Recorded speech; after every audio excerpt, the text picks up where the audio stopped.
Too many of them. You can't have too many. No, leave it. I'll take care of it. Let the record reflect, we have reconvened with all members present. Please rise for the Pledge of Allegiance and please remain standing after the pledge. I pledge allegiance to the flag of the United States of America and to the republic for which it stands, one nation, under God, indivisible, with liberty and justice for all. Please remain standing. Request a moment of silence for Michelle Rose Datchison, the wife of our police chief, Darren Datchison, and truly a member of the Madison Police Department family. As stated in her obituary, Michelle had a heart of gold and a smile that could light up a room. Darren and Michelle met when they were both working at Sears at Rockaway Mall, and despite Darren's father trying to tell her otherwise, they started dating and stayed together, getting married in their early 20s and settling in Rockaway Township close to their childhood homes. In addition to Chief Datchison, she leaves behind their twins, Darren Jr. and Kaylin. Let's take a moment of silence for Michelle Rose Datchison.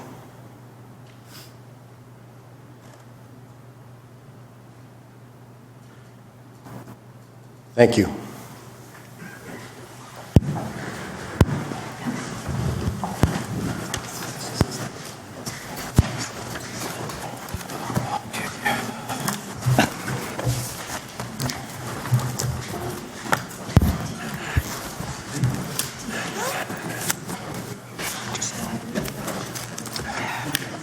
Okay, could I have a motion for the executive minutes of October 22nd, November 12th, November 26th, and the special executive meeting minutes of November 27th? So moved. Second.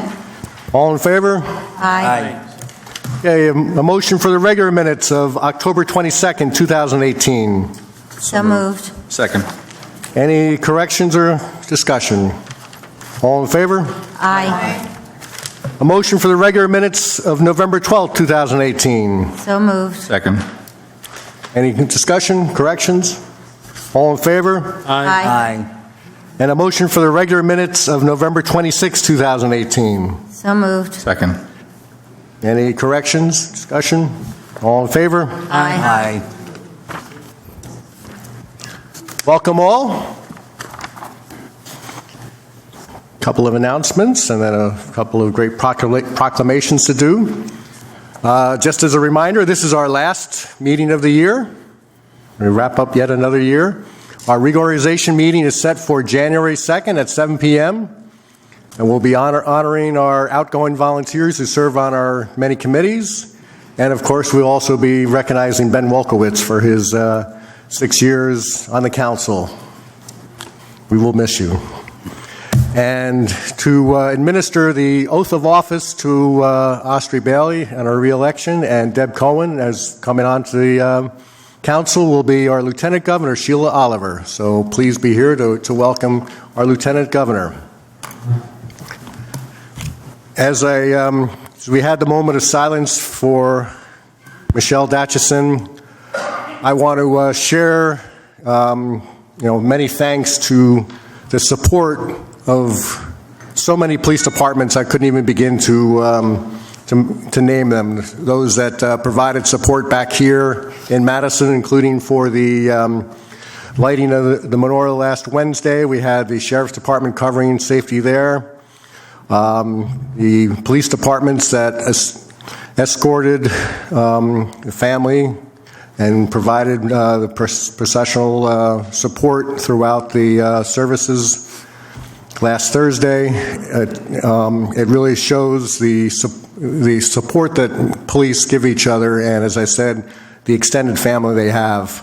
I also want to recognize Lieutenants John Misha and Joe Longo for their leadership in covering the department, allowing Chief Datchison the time to be at his wife's side during hospice and with his children during this very difficult time. On a couple other things, on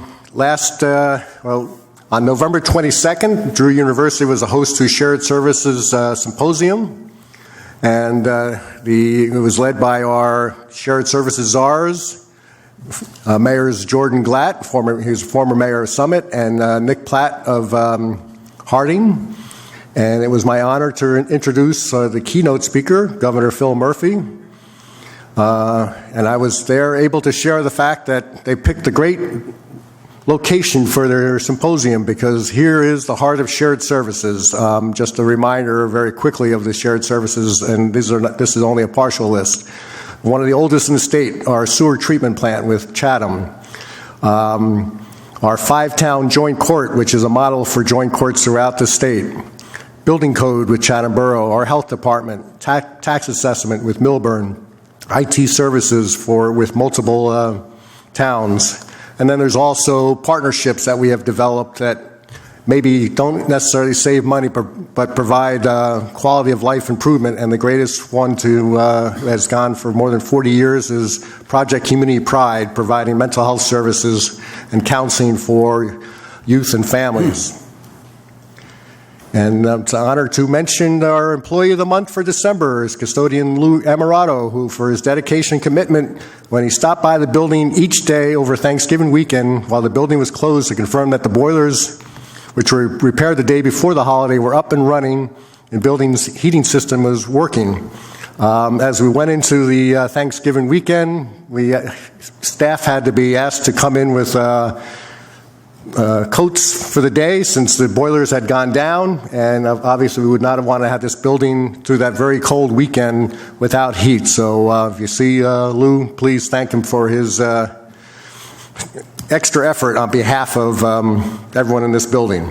And some of the rooms are still a little cold, as we know from a meeting we just had, but it is a challenging building to keep up. So we thank Lou for his work. So I'm going to come down and do a couple of proclamations.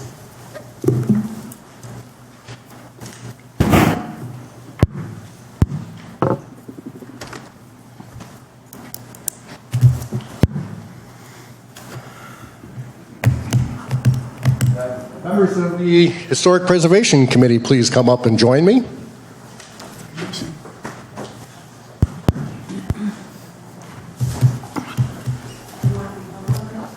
Yes, okay. Yeah.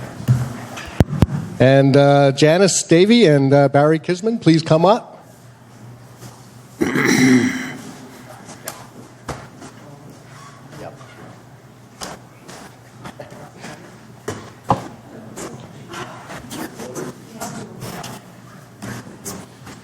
All right, as we get our picture up on board here, we know we live in a special town, and the characters of our That's all right. neighborhoods are so special, and the homes, when you take on an older home, you often take on many extra challenges, as we just talked about our home right here with the challenges with the heating system, and to see people reinvest in their home to bring it back to its original glory is so impressive. So it's an honor to present this proclamation to you. Whereas the Madison Historical Preservation Commission was established in 1993 by Ordinance 31 to encourage the preservation of sites of historic, archaeological, cultural, scenic, and significance, and to provide architectural advice and recommendations on plans submitted for renovations to the facade of properties not only in the historic district but also throughout the borough of Madison. And whereas 60 Green Avenue in Madison was constructed in 1889 for Judge George Helm Yeaman by E.L. Cook, a local builder, using the pattern book or published design. As you can see the beautiful house right up on there on screen. Whereas owners Janice Davey and Barry Kisman have recently restored their home with great attention to the detail of the American Queen Anne period. And whereas 60 Green Avenue has a high and straight mansard roof, with the exception of the corner tower, which features an ogee curved roof line, and whereas the original published design of this house was modified slightly to extend the front porch to wrap around the north side of the home. Now, therefore, I, Robert H. Conley, Mayor of Borough of Madison, on behalf of the governing body, hereby recognize meticulous preservation of the 60 Green Avenue, which contributes to the character of the Borough of Madison as a place of beauty and architectural value. And if any of the HPC members want to say anything before I hand off the microphone to our... Thank you so much for doing that.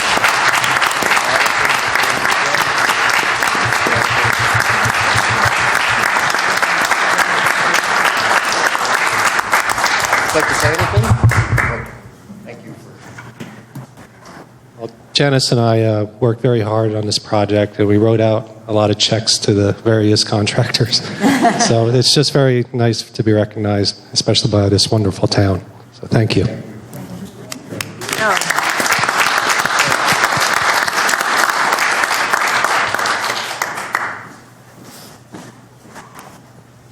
And now we're going to bring up 4 people. Peter Fleming, Tom Howard-Putis, Marty Horn, and Charlie Horsey. Please come forward.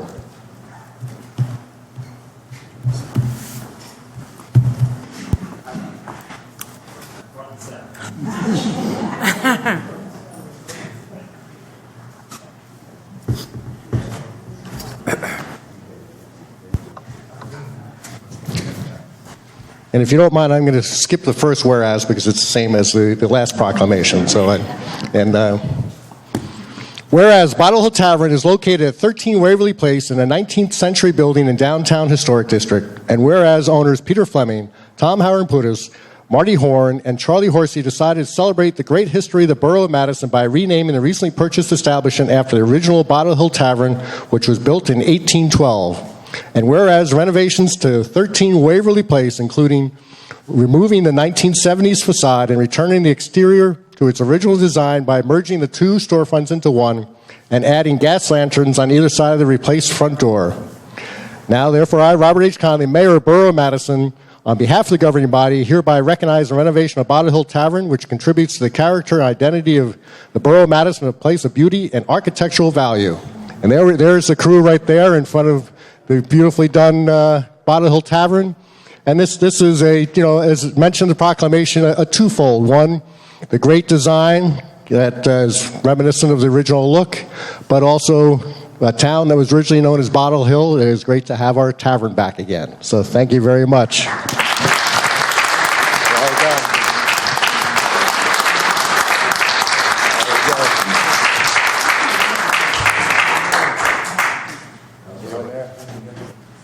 All right, who wants to... Don't give it to Tom. Don't give it to Tom. Don't You know what? First of all, I have nothing to say. I'm at a loss for words. No way. That's it. You guys in a rush? No, it could be a busy meeting. It's such an honor to be recognized by the Historic Preservation and the mayor and council. And we're all community people, like all of you here. So we were so happy to be able to bring something like this back to life. If I recall correctly, Marty had the brainstorm idea to actually follow through with the Bottle Hill Tavern concept, and then we all made it evolve. But you have to do us a favor and get us that sign from the Montville Diner. Right? Isn't that where it is? Yes. Remember that? So that's fantastic. So a little background story on this, and this is a challenge to all of Madison that may be visiting Montville over the next couple of months. You will see hanging on the wall in the Port Henry's in Montville is a sign that says former site of the Bottle Hill Tavern, and it was on Main Street where the bank is now, and so somehow it ended up there. And I did go to visit once, and the owner was not there, but I was told it's going to take a whole lot to get it back. So maybe if we all go there and keep on spending and buying a nice meal and saying we'd love to have that back in Madison, we can finish the historic circle on that. So thanks for bringing that up, and great job, all of you. Sorry? Thank you. Thanks. All right.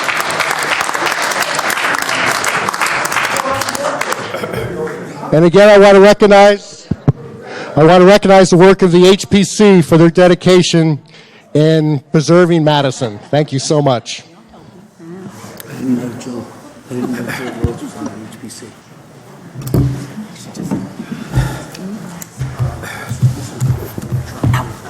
Everywhere, right? He's everywhere. Same guys that have been the other side. Bye. I know.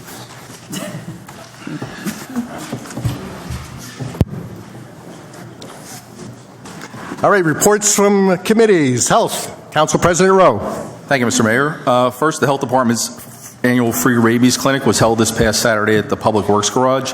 Approximately 120 pets were immunized. Also, please note that cat and dog license renewals have been mailed to pet owners with animals who have previously registered a pet. Residents are reminded that renewals are due by January 31st, 2019. License applications for residents who have not previously registered a pet can be found on the borough's website, rosenet.org. And last, the retail food establishment license renewals have also been sent and are due by January 10th, 2019. Please call the Health Department if you have any questions.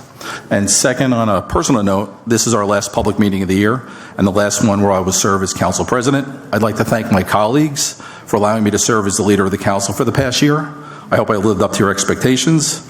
I think your choice a year ago allows us to show the community that members of different parties can consistently work together for the good of all. But thank you very much. Thank you very much, Pat, for your service and allowing me to go on vacation. So that's on a personal note. I greatly appreciate it. Thank you, Mr. Mayor.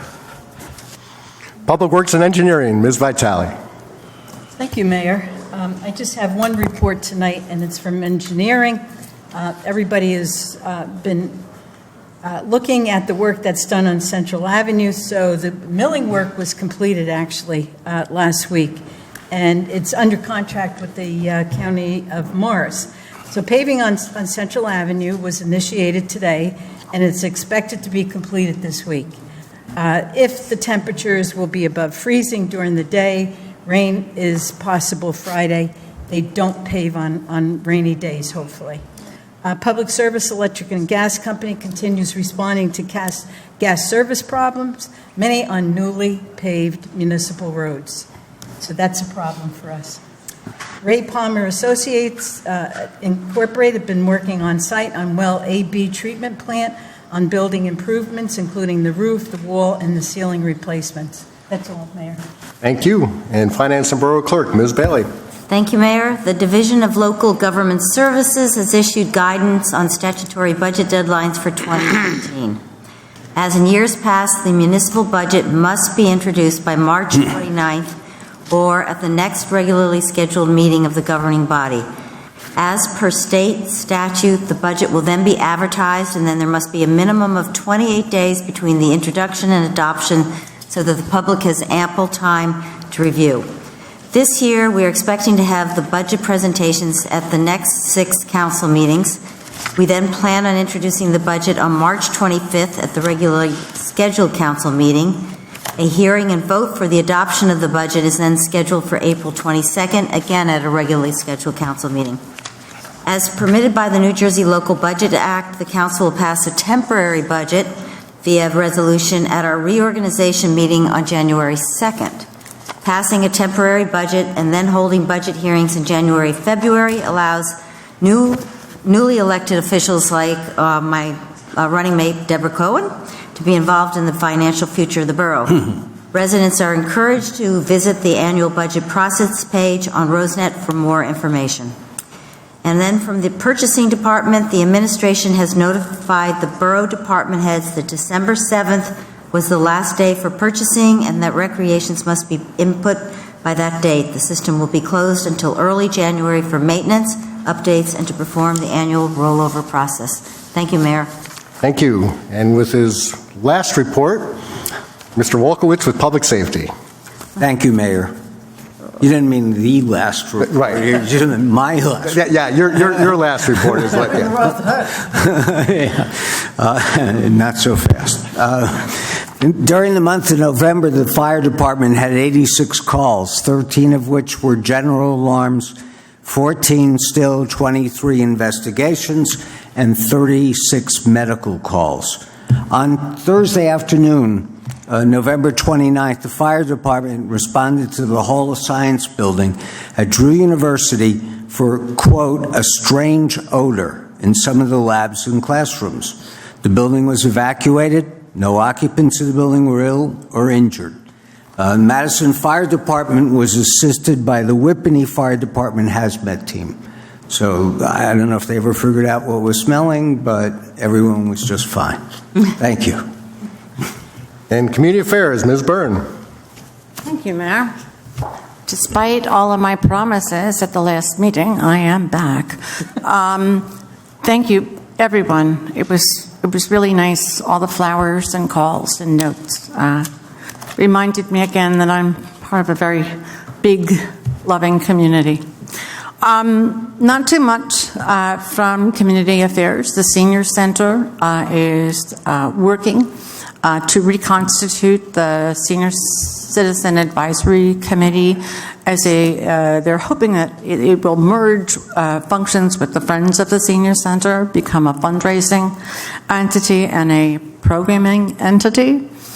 The DDC's farmers market, as with all good things, this too must come to an end. So you have 2 more weeks to go to Rose Hall and buy your, I guess they're not fresh anymore, but buy your stuff.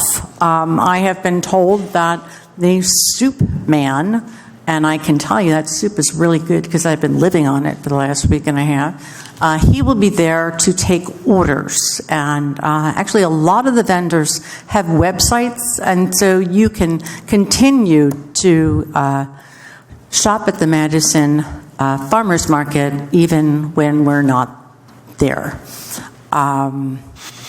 And then finally, on this weekend at the Museum of Early Trades on Saturday night, the Madison Area Cultural Arts will be having an auction.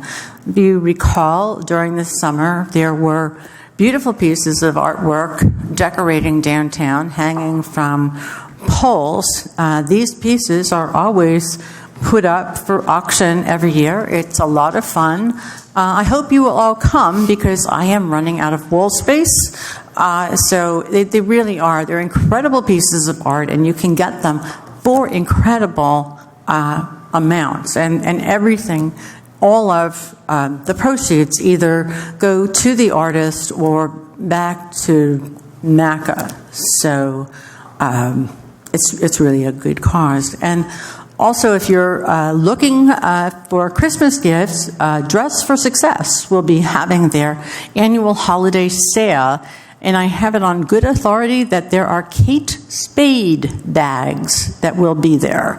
So if you have a 20-something-year-old, go to the Dress for Success, fight me for it, and you'll have a Christmas gift. So finally, I would like to add, I have been sitting next to this gentleman for 2 years.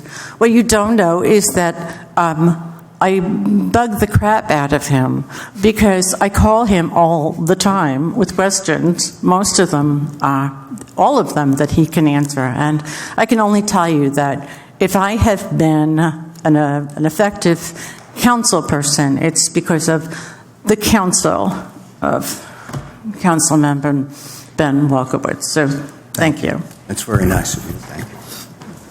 Thank you. And Utilities, Mr. Hoover. Thank you, Mayor. The Water Department, the department assisted the DPW with leaf pickup, which is another indication that all departments help all other departments in town, which is great. The Madison Pool Water Service Line was shut down for the winter. And as part of the remodeling of the A and B well treatment plant, the Water Department repiped the Cl2 chlorine injector lines to the clear well. The outside contractor, Ray Palmer and Associates, for the AB Wells treatment plant remodeling, started the refurbishing job of the treatment plant by replacing the roof and gutters before starting the inside work, smart, and before the weather turns cold. The department wants you to remember during the cold winter, and I'm just going to say this one more time, during the cold winter to please remove your garden hoses from outside faucets. Shut off the inside valve for the corresponding outside faucets. Even anti-frost faucets will freeze if you don't remove the hose to let the water drain away from the valve. And don't forget to have your lawn sprinkler systems winterized. The electric department. In order to replace the electric service for a new house on 5 East Lane, the electric department assisted the contractor with pulling the underground electric service into our secondary handhole. At 1 East End, West End Avenue, the electric department set a new pole for the sewer pumping station. The electric service will be upgraded soon. A new sign was mounted for the DPW at the Rosedale skating Rank, the sign warns new residents that there is no skating until the red flag is raised. American Electrical Testing has a 3-year substation maintenance testing contract with us. They completed testing the vacuum circuit breakers at the Kings Road substation. At 18 Madison Avenue, the electric department had to upgrade the 3-phase transformer bank and replace the broken pole so the transformers could handle the upgraded services. The electric department is on manhole maintenance, cleaning holes, replacing broken sump pumps. There are over 16 manholes and transformer banks underground, and the maintenance is performed twice a year. The department painted the flagpole at the post office on Lincoln Place. Thank you, Mayor. Thank you. Communications and petitions. None received, Mayor. All right, we're going to do discussions from the public in 3 rounds today instead of the normal 2. So any comments or questions relating to the housing will allow you to do that immediately after the presentation, so you'll be able to respond to a presentation as opposed to asking questions ahead of it. So our first round of discussion is limited to the other agenda items and the resolution. So the one agenda item you can comment on now is the capital 2019 budget plan for road reconstruction, milling and overlay. And you may comment on any of the resolutions. And let me just read through these resolutions very quickly so you know what to comment on, and you will also understand what is in the consent agenda later in the agenda. Resolution 317, which is a historic preservation easement agreement with the County of Morris for the Museum of Early Trades and Crafts. That is to fulfill our obligation that comes with taking a grant from the county that helps support the restoration of that building. Resolution 318, awarding electrical materials bid to Turtle & Hughes for the amount of $28,000 and Irby Utilities to the amount of $39,000. This is the amount is covered by the electric operations budget. 319 is the appointment of Chris Mahan to position of ski program coordinator. This is the Friday evening ski program that has been a long time tradition in the borough. This is at $24 an hour. The cost for this position is covered by the fees of the program. Resolution 320, endorsing a home application to Morris County Community Development and approving the release of funds from the Affordable Housing Trust Fund up to $200,000. The application's for a $300,000 grant from the Home Investments Partnership Program for the rehabilitation of 2 4-bedroom affordable housing units that exist on John Avenue and converting them into 4 2-bedroom units. Resolution 321, authorizing the purchase of construction department vehicle under New Jersey state contract. This is for the amount of $45,000, and this is coming from the construction department operating budget. Resolution 322, authorizing submission of a sustainable Jersey grant for the amount of $2,000. Resolution 323, confirming final payment and change order number 7 to JTG Construction for Plain Street reconstruction. And this was change orders of the amount of 6.26%, and the final payment is $6,925, covered by Ordinance 1 and Ordinance 18 of 2018. Resolution 324, non-disclosure agreement with Tangent Energy Solutions for a possible electric energy generation project. That is so the possibility of Madison generating power within our 4 square miles to augment what we have, and it's just in the agreement discussion phases, and so that's the non-disclosure part of that. Resolution 325, canceling completed capital improvement ordinances, and this is an annual thing of money that's not spent in capital ordinances is put back in the capital budget. So $154,000 returned to electric capital from various ordinances, and general capital $517,000 returned to the general capital. Resolution 326, authorizing the sale of surplus property no longer needed. And this includes 2 bucket trucks. And Resolution 327, appointing James DiTillo as an unpaid intern in the Finance Electric Utility Departments. And so if you want to comment on any of those resolutions or the next year's road project, you may step forward, state your name, your address, state the resolution or the agenda item you're discussing. Try to keep your comments to 3 minutes or less. I'll give you a 1 minute grace period and ask you to end after 4. Anyone wishing to comment on those items? Seeing none, I close this part of the meeting. And we move on to our affordable housing presentation. We have Beth McManus and Susan Blickstein, our planning team. Greg Castano, our attorney with affordable housing, and also Lou Riccio with the Madison Housing Authority, all to present and answer questions later on. So Beth, thank you very much for being here.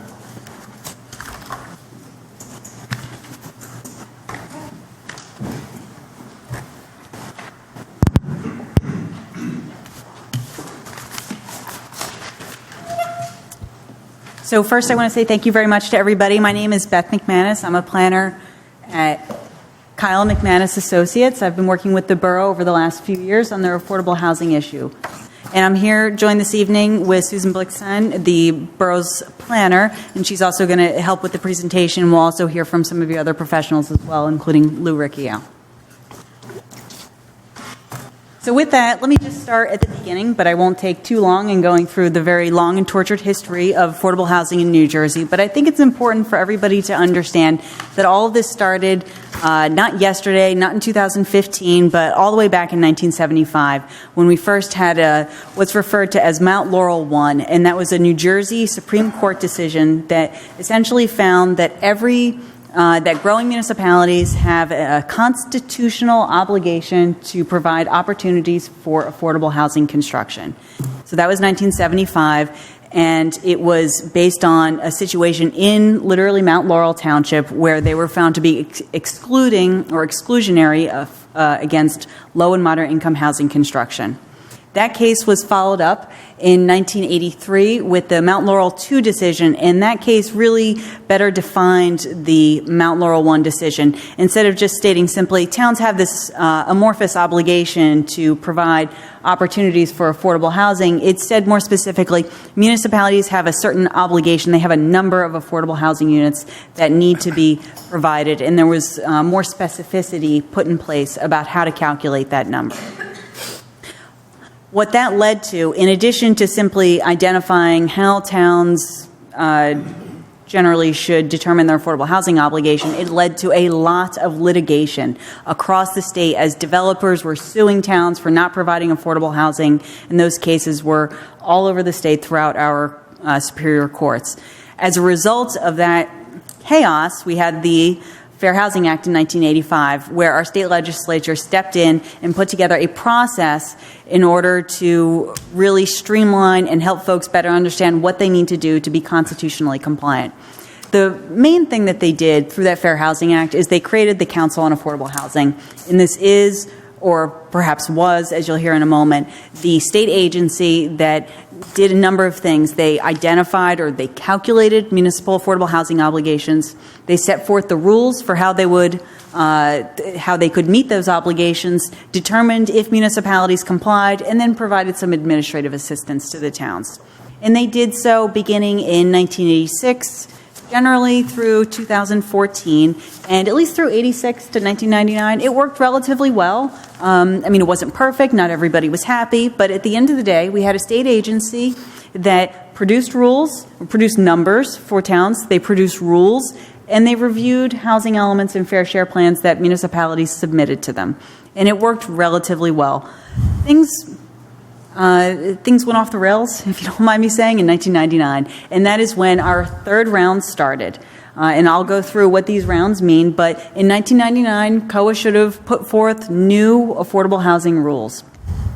Unfortunately, they didn't do so until 2004, and there was some litigation during that time period, but they put rules in 2004. Unfortunately, they were adopted in 2004, overturned in 2007. They tried again with new rules in 2008. Those were overturned again. And in 2013, we had the state Supreme Court finally step in and say, COA, you must look to the old rules. You must look to your rules for the previous period, the 1986 through 1999 period, they worked well, they were upheld by the courts, continue using them. And so COA was directed to do so in 2013.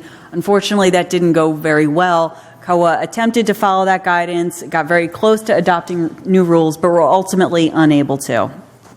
And in 2014, Fair Share Housing Center, and that's a phrase that you're going to hear again throughout this evening, Fair Share Housing Center, or FSHC, filed a motion to enforce litigants' rights on behalf of low and moderate income households across the state. Ultimately, what they did was press the Supreme Court to make the state take action, to make the state implement the Fair Housing Act. Unfortunately, our state Supreme Court found that our state agency was no longer functioning and would not be responsible for doing so. And instead, what they did was they essentially found in Mount Laurel 4, the last court decision on the slide, that municipalities may no longer wait for our state agency, COA, to put together numbers, put together rules. Instead, they sent every single town to their superior courts and said, municipalities, if you want to know your obligation, if you want to have a housing element reviewed and approved, you must work with the courts. You can no longer work with our state agency since they're non-functioning, essentially. And so what that really means through all of this history with COA, it really means that municipalities have 3 rounds of affordable housing that they have to respond to. And as a practical matter, the way that you see it written up in housing elements today is it works out as 2 rounds. And that is because those first 2 rounds, the first round, the second round, are combined into what's now referred to as the prior round. But that's literally COA's 2 rounds of rulemaking from 1986 or 1987 to 1993, and then from 1993 through 1999. In those times, we had 2 sets of numbers and rules. They've essentially been combined. So each of those 2 6-year periods are now referred to as the prior round as one 12-year period. The third round, that began back in 1999 when I said COA was supposed to issue rules. So it starts in 1999, and now it goes 10 years past our Mount Laurel 4 decision through 2025. So that's our current round, if you will. Our third round is actually 26 years. And that's one of the reasons why, as you're going to see later on, Madison's obligation, just like every other town across the state, their third round obligation is significantly higher than the prior round obligation because we're literally looking at more than double the number of years that the affordable housing obligation is being calculated for.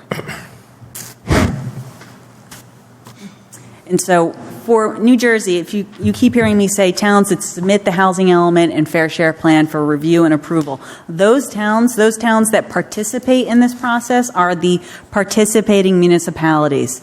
And what that ultimately means is that they've simply requested that they've adopted a housing element fair share plan and requested that be reviewed and approved. And they did so through COA when they got what's called a substance certification. And now through court, it's the equivalent. You get what's called a judgment of repose or a judgment of compliance and repose.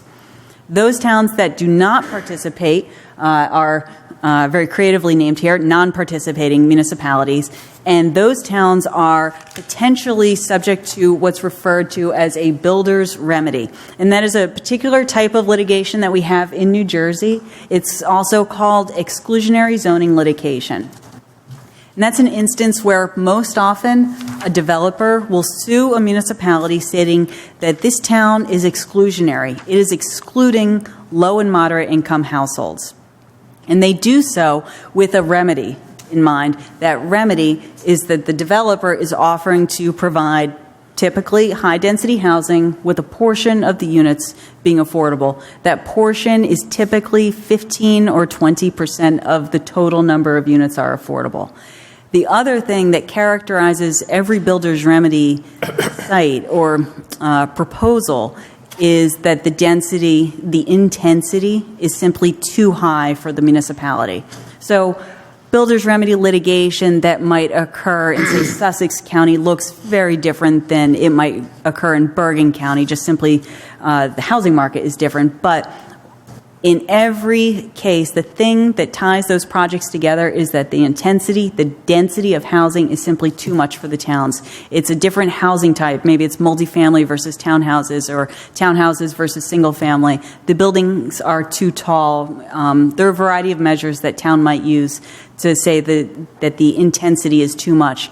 And the other thing that's important about builder's remedy is that it doesn't follow the municipality zoning. So yes, it's too big, it's too big for the town, but also it may not be in a place that residential was anticipated, was zoned, or that the town feels is appropriate. When a municipality is subjected to a builder's remedy, the zoning is irrelevant, essentially. And so because municipalities want to preserve their character, because they want to preserve their zoning, that's why they opt to participate in this process, because that is the only way, getting that judgment of compliance in repose or previously the substance certification, that is the only way that you can prevent a builder's remedy.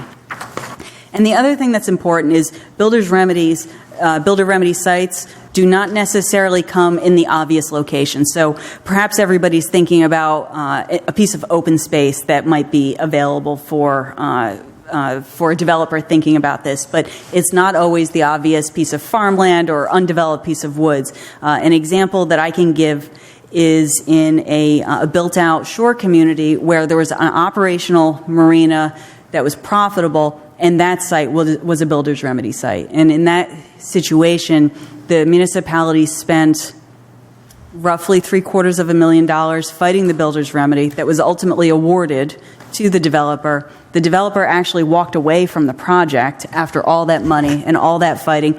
And then the town, while they didn't have to do that project, they still had to go through this very same planning process that we're going through today. So it's not even as if you have to go through the hardship and the pain of the builder's remedy and then you're done. No, you still wind up where we are today, which is trying to put together a housing plan, potentially. And there are other examples around the state where developers have sought and been awarded substantial density of over 20 units an acre, several hundred units, and so forth. But as I said, it's important that towns go through this process and participate just like we're doing this evening in order to prevent the award of builder's remedies. So, after that Supreme Court decision, when municipalities were no longer able to simply apply to COA, we had to go through this other process. And the first thing that you do when going through this process is to file for declaratory judgment. And that is essentially a municipality raising its hand to the court and saying, "Court, we want to comply. We want to meet our constitutional obligation, and we want to do so while being immune or protected from builder's remedy litigation." And so that's the first step in the process, and that's something that Madison did in, I believe, July 2015. Once that's done, municipalities have an opportunity to seek settlement with their various interveners.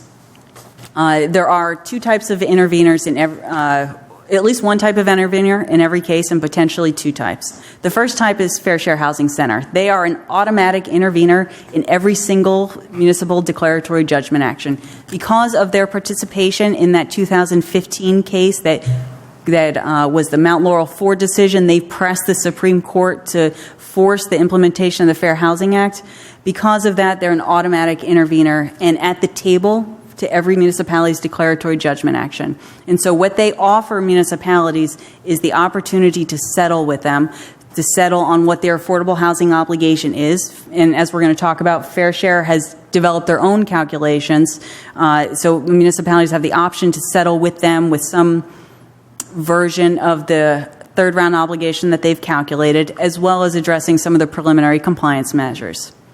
The other category of intervener are developers. So developers, after a town has filed for that declaratory judgment action, can make a motion to intervene in the case, which is essentially them raising their hand to the court and saying, "Dear court, we would really like to help this town meet their affordable housing obligation." And very typically, they offer to help meet the affordable housing obligation by providing housing of which a portion, 15, maybe 20%, is affordable. If settlements are able to be reached, whether it's with Fair Share Housing Center and or with the developers, that settlement agreement, the document that puts together all of the terms and responsibilities of both parties, must be approved by the Superior Court, by the designated Mount Laurel judge. And that's done at what's referred to as a fairness hearing, where the judge evaluates the settlement agreement and determines whether or not it's fair to the interests of low and moderate income households. After that, as part of the condition of the judge finding that the agreement is indeed fair, the municipality is then required to adopt a housing element and fair share plan. And that is essentially the policy document adopted by the planning board, endorsed by the governing body, that sets forth all of the details about the housing obligation and how it will be met. The settlement agreement provides an overview or provides a summary of the number and how it's met, but the housing plan, the housing element, is really the document that fleshes it out with additional detail. That plan is adopted, and then that plan also has to be approved by the court, and that's done at a compliance hearing where, again, the judge takes the document and reviews it to determine whether or not it meets, whether or not the municipality using that housing element has met its constitutional obligation. And so, as I said, we are in this process, and of course we have Fair Share at the table. Like I said, they're an intervener in every case, not just Madison. They are putting together obligations for municipalities across the state, including Madison. We also have one developer intervener. They're referred to as 34 Walnut Street, LLC, and while there was not a traditional settlement with this intervener, they did ultimately receive approval from the Zoning Board of Adjustment for a total of 8 units, of which 1 will be affordable. And so this is, I would say, almost the functional equivalent of a settlement in that they have a project approval. Now, through the settlement process, and I'm speaking now strictly to the settlement, a potential settlement with Fair Share Housing Center, not the developers, but there are 3 issues that are addressed in every settlement. The first one is very simply, what is the affordable housing obligation? Like I said, Fair Share Housing Center has put together their obligations, but there are other parties involved in this court process that have alternative methodologies for determining what a municipal affordable housing obligation is. But notwithstanding, there's a negotiation as to what that number is, and then the compliance strategies. And those compliance strategies are, how is a municipality going to meet that number, meet that obligation? And very importantly, some towns, including Madison, are eligible for what's referred to as an adjustment. Madison is eligible for a vacant land adjustment, which is essentially, and we'll go through some more details, but it's a downward adjustment to reflect that which can be provided in the municipality, provided as defined by rules set forth by the state. The last topic is simply administration. The settlement agreement will set forth certain monitoring and unit administration requirements, and then also what future steps are necessary. So remembering that I said after the settlement agreement comes the housing plan. So right there in the settlement agreement, it will require that the town go ahead and adopt that housing plan about 120 days after the fairness hearing. And so those 3 issues are the primary topic for the settlement agreement. And with that, I'm going to turn things over to Susan Blickstein.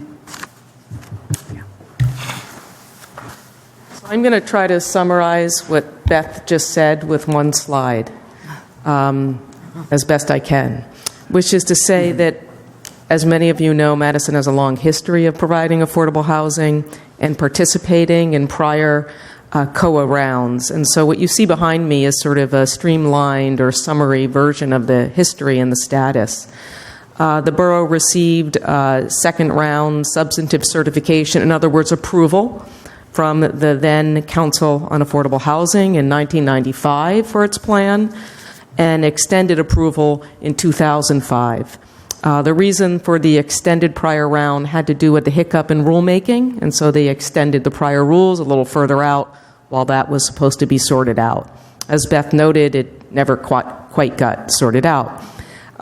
In July of 2015 is when the court process officially started. It's when we transitioned from the way that this used to be done, with developing housing plans based on numbers generated by the state that everybody could look up and everybody could know and that we could plan around, to a litigation process.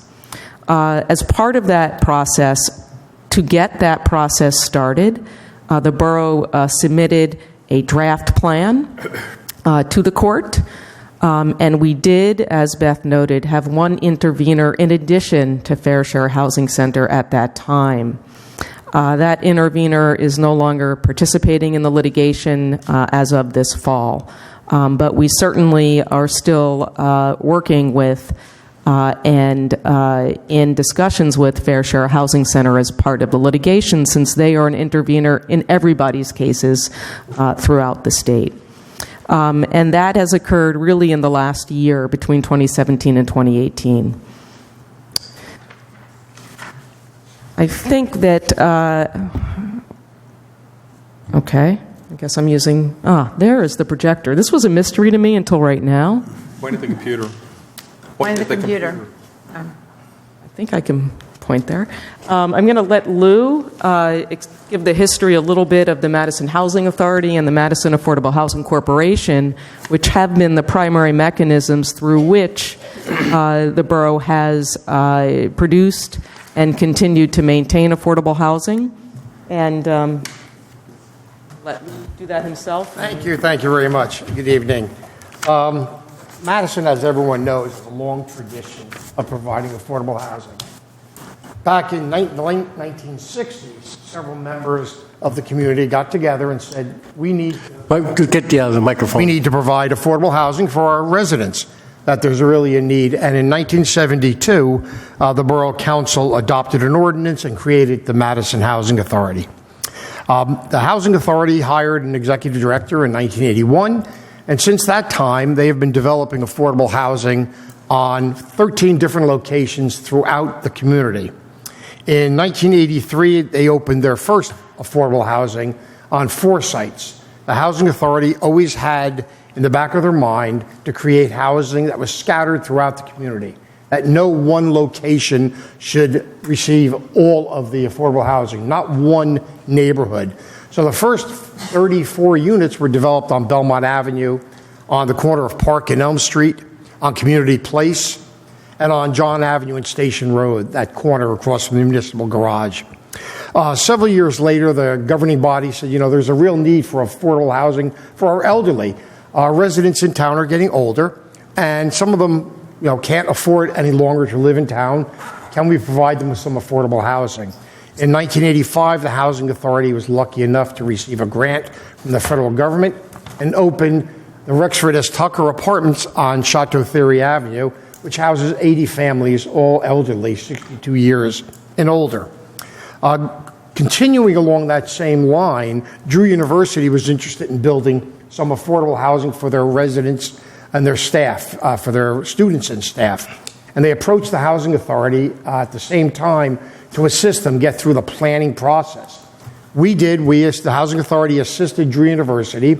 Drew University donated the land to the Housing Authority on Lewantica Way, and 12 units, 3-bedroom units, were developed on Lewantica Way.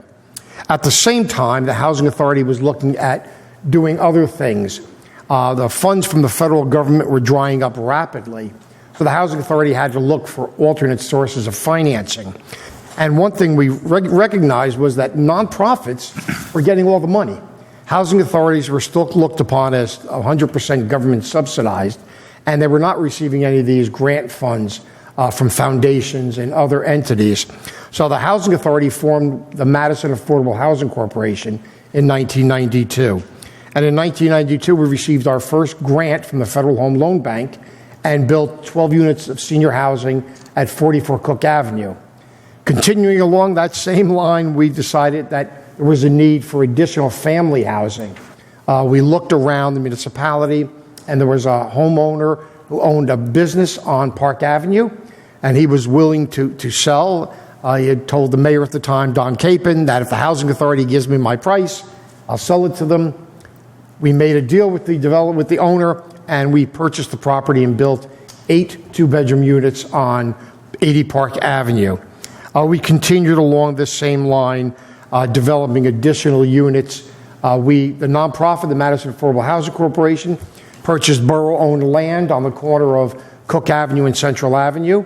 With the borough's assistance, we built the Firehouse Apartments. They're named after Barbara Volk, our chairperson for a long time. And that whole houses 12 units of senior housing, as well as the Housing Authority's offices. We relocated from Chateau Thierry and converted the office into another apartment. Shortly thereafter, Habitat for Humanity approached us and said, look, we've finished a development with you when I was in Summit, working with Summit. Is there anything in Madison? The borough owned a piece of property on the corner of Strickland Place and Orchard Street, a piece of property that was formerly known as the Guerriero Paving Company, and it was had needed to be remediated. The borough donated the funds to the nonprofit to remediate the site, over $450,000. We purchased the property, remediated, and with Habitat for Humanity's help, we built 3 single-family homes there that are now being house 3 low-income families. One of them just recently, the Gavicelli family, was on the NBC's Christmas tree lighting. They were featured as one of the families because the Christmas tree from 2005 was donated to Morris Habitat for that project specifically, and the lumber is in that home. So the Housing Authority has been doing everything we can to provide affordable housing, and as recently as this year, we purchased a 4-family home from a private owner and totally sprinklered it, renovated it with donations from the Affordable Housing Trust Fund. Once again, spent over $200,000, and now we're housing 4 low-income families. All total, the Housing Authority is providing homes to about 156 families in properties that we own.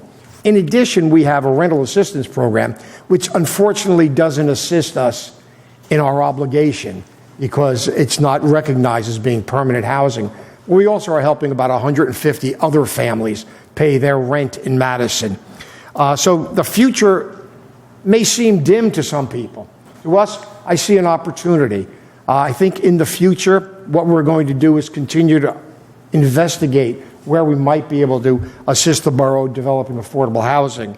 The one thing is that we're looking at land, and as everyone who lives in Madison knows, there's very little vacant land, and any land that you can purchase is extremely expensive. I can tell you just recently, a lot right near where our offices are, which is 40 by, I believe, 80, sold for $360,000. A single-family house was built on it, and it was just sold for $1.1 million. So it becomes very difficult, and the Housing Authority is investigating developing additional affordable housing on some of the sites that it currently owns. But right now, there's been some discussions that are very, very preliminary, and the Housing Authority, as well as the Borough Council, will be having many more discussions for the public as we go forward. Thank you. Thank you. So I'm going to get into a little bit more detail before this presentation is quite over. So let's talk about the number, right? It's one of the big questions with all of this. So every municipality has 3 types of affordable housing obligations. The first one is the rehab or rehabilitation obligation, and that is an estimate of the number of existing low and moderate income households in a community that are occupying substandard units. So think about units that might be in need of new heating systems, new roofs, inadequate plumbing, inadequate kitchen facilities. It's based on data generated by the Census and American Community Survey. It does not represent somebody driving through Madison and counting up all of the individual homes. So as I said early in the presentation, Fair Share Housing Center has calculated the obligation, and so have some other parties involved in this court process. So that's why you see for the rehabilitation and for the third round, you see a range. For the rehab, it's between 6 and 21 units, with Fair Share Housing Center calculating the 21. There are also calculations done by an entity that is working on behalf of a number of municipalities, and another calculation done by one judge in Mercer County who went through a trial to determine the affordable housing obligations. As I said, the number the rehabilitation obligation for Madison has been calculated between 6 and 21, and that's part of what we're negotiating. A lot of what I've talked about tonight and that we will still talk about really focuses on the third round obligation because it's a much more burdensome type of obligation than the rehabilitation. The prior round obligation is 86 units, period. That number was calculated by COA back in 1993. It is not subject to the ongoing litigation. It is not subject to the negotiation that towns are going through.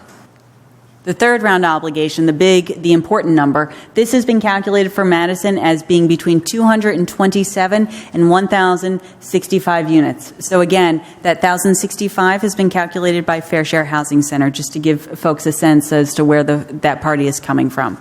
But as you'll hear about in a moment, there's no expectation that the borough would be required to meet the entirety of that obligation because we're eligible for an adjustment. So just stick a pin in your thoughts about that number for now. Beth, one quick question before you go ahead. Just to set the parameters, how many housing units are currently exist in Madison, give or take 100 or a few hundred? I'm going to ask if somebody else can give a more accurate number. You have 16,000 residents. You've got something like 3,700, I don't know. I think it's about 5,000 plus. Yeah, 5,000, Okay. I guess. You include group quarters and Drew University and things like that. Okay. Just to set people's understanding of what those numbers are in reference to. Okay. Yeah, thank you. Thank you. So in addition to just simply worrying about what the total number is, the prior round and the third round obligation, not the rehabilitation, but the prior round, third round obligation have a number of additional micro requirements or subcomponents that each town needs to comply with. And so it includes, but frankly, it's not limited to those that I have up in this presentation. The first one is the rental obligation. Every single municipality is required to provide at least 25% of its affordable housing units as, or its affordable housing obligation as rental units.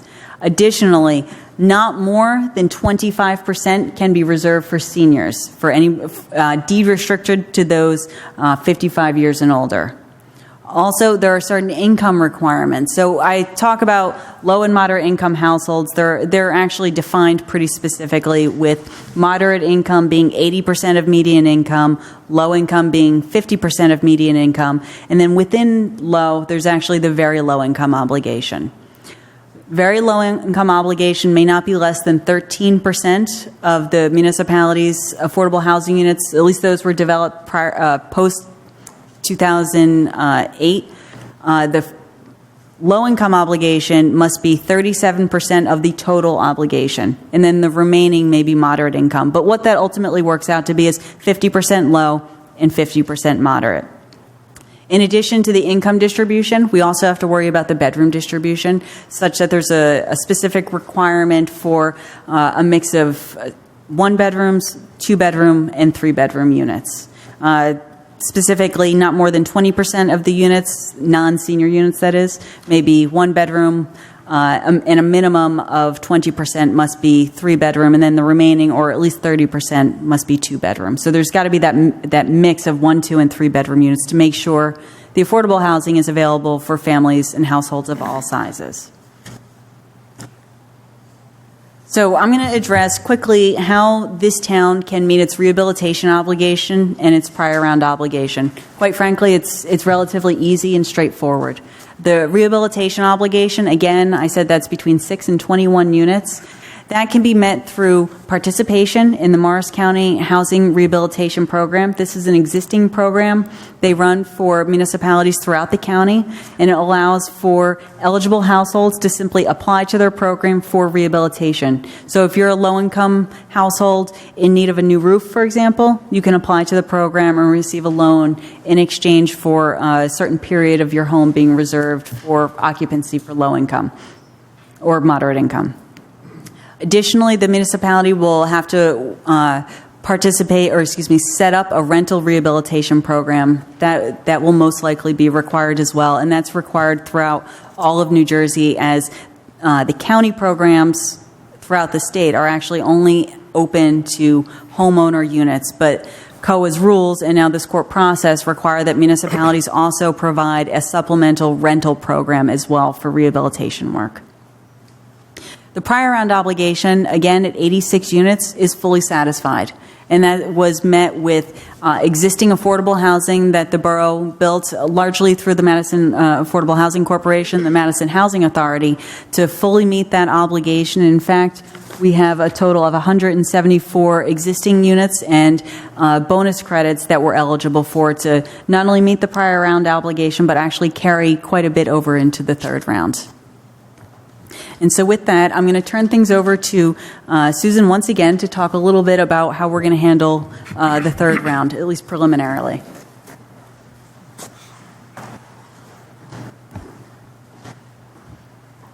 So all communities that are seeking an adjustment to the numbers based on their developed status have to go through a certain process and a certain analysis, and it's called a vacant land adjustment. What that does is basically create two sets of numbers that the borough's plan needs to address. And the first of those numbers is called the realistic development potential, or the RDP. The RDP is based on an exercise that analyzes build-out, looks at environmental constraints, subtracts environmental constraints, looks at different vacant parcels, applies some math, and basically adds it all up. It is, in a sense, a theoretical exercise of build-out. In that process, what we are really trying to do is create a calculation for the borough's potential capacity for affordable housing. Okay, so we're looking at build-out with the assumption and with the rules that previously were in place for vacant land adjustments that require that 20% of all build-out be affordable. So we do a build-out analysis, we apply 20%, it generates a number. That number is in the 80 to 120 unit range for the Borough of Madison. And in a moment, I'll explain why that number is important. But the delta, the difference between that number and the number that we are ultimately assigned is called unmet need, okay? It's a number that requires the borough to adopt strategies so that you continue to capture affordable housing as development opportunities arise over time, okay? So this is not necessarily the kind of projects that Lou and the Affordable Housing Corporation have been working on, but this would be any project that comes forward for local approval. We give an example somewhere on East Main Street, and they come in for 15 housing units and 20% would be affordable. That longer-term capture of affordable housing as development occurs are the strategies that fall under this unmet need bucket. Okay, that's different than RDP, because RDP we have to assign prior units or credits to and or develop a plan to see those units constructed. So they're two very different concepts, and that's often not well understood. So I want to emphasize that.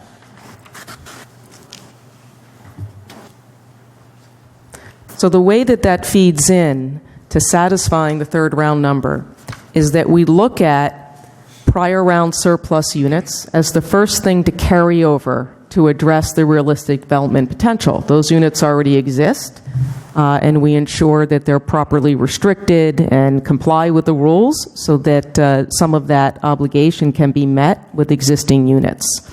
There are also some bonus credits that come with those units. They're sort of fractional bonuses for providing rental units or units in a certain location. There are a lot of details associated with that. But what it translates to is that we're able to capture credit for units that already exist and get a little bonus for some of them, so that the actual number that comes off the RDP is a little higher than a 1-to-1 ratio. We also have been, the borough has been working with Lou and the Affordable Housing Corporation and the Housing Authority to evaluate sites, to look at new sites, and this is analysis and negotiations are ongoing, but we cannot meet the entire realistic development potential with the existing credits, so that's the reason that that process is underway. the other aspect of that I already mentioned is this sort of this unmet need category. And this is where we need to capture affordable housing opportunities as development occurs over time. It's a little bit of a longer term look and perspective about making sure that the borough and that all communities that have been given a reduction in numbers by filing a vacant land adjustment are continuing to do their fair share to capture affordable housing. And this is typically done through the use of what we call inclusionary overlay ordinances. And that sounds like something very complicated.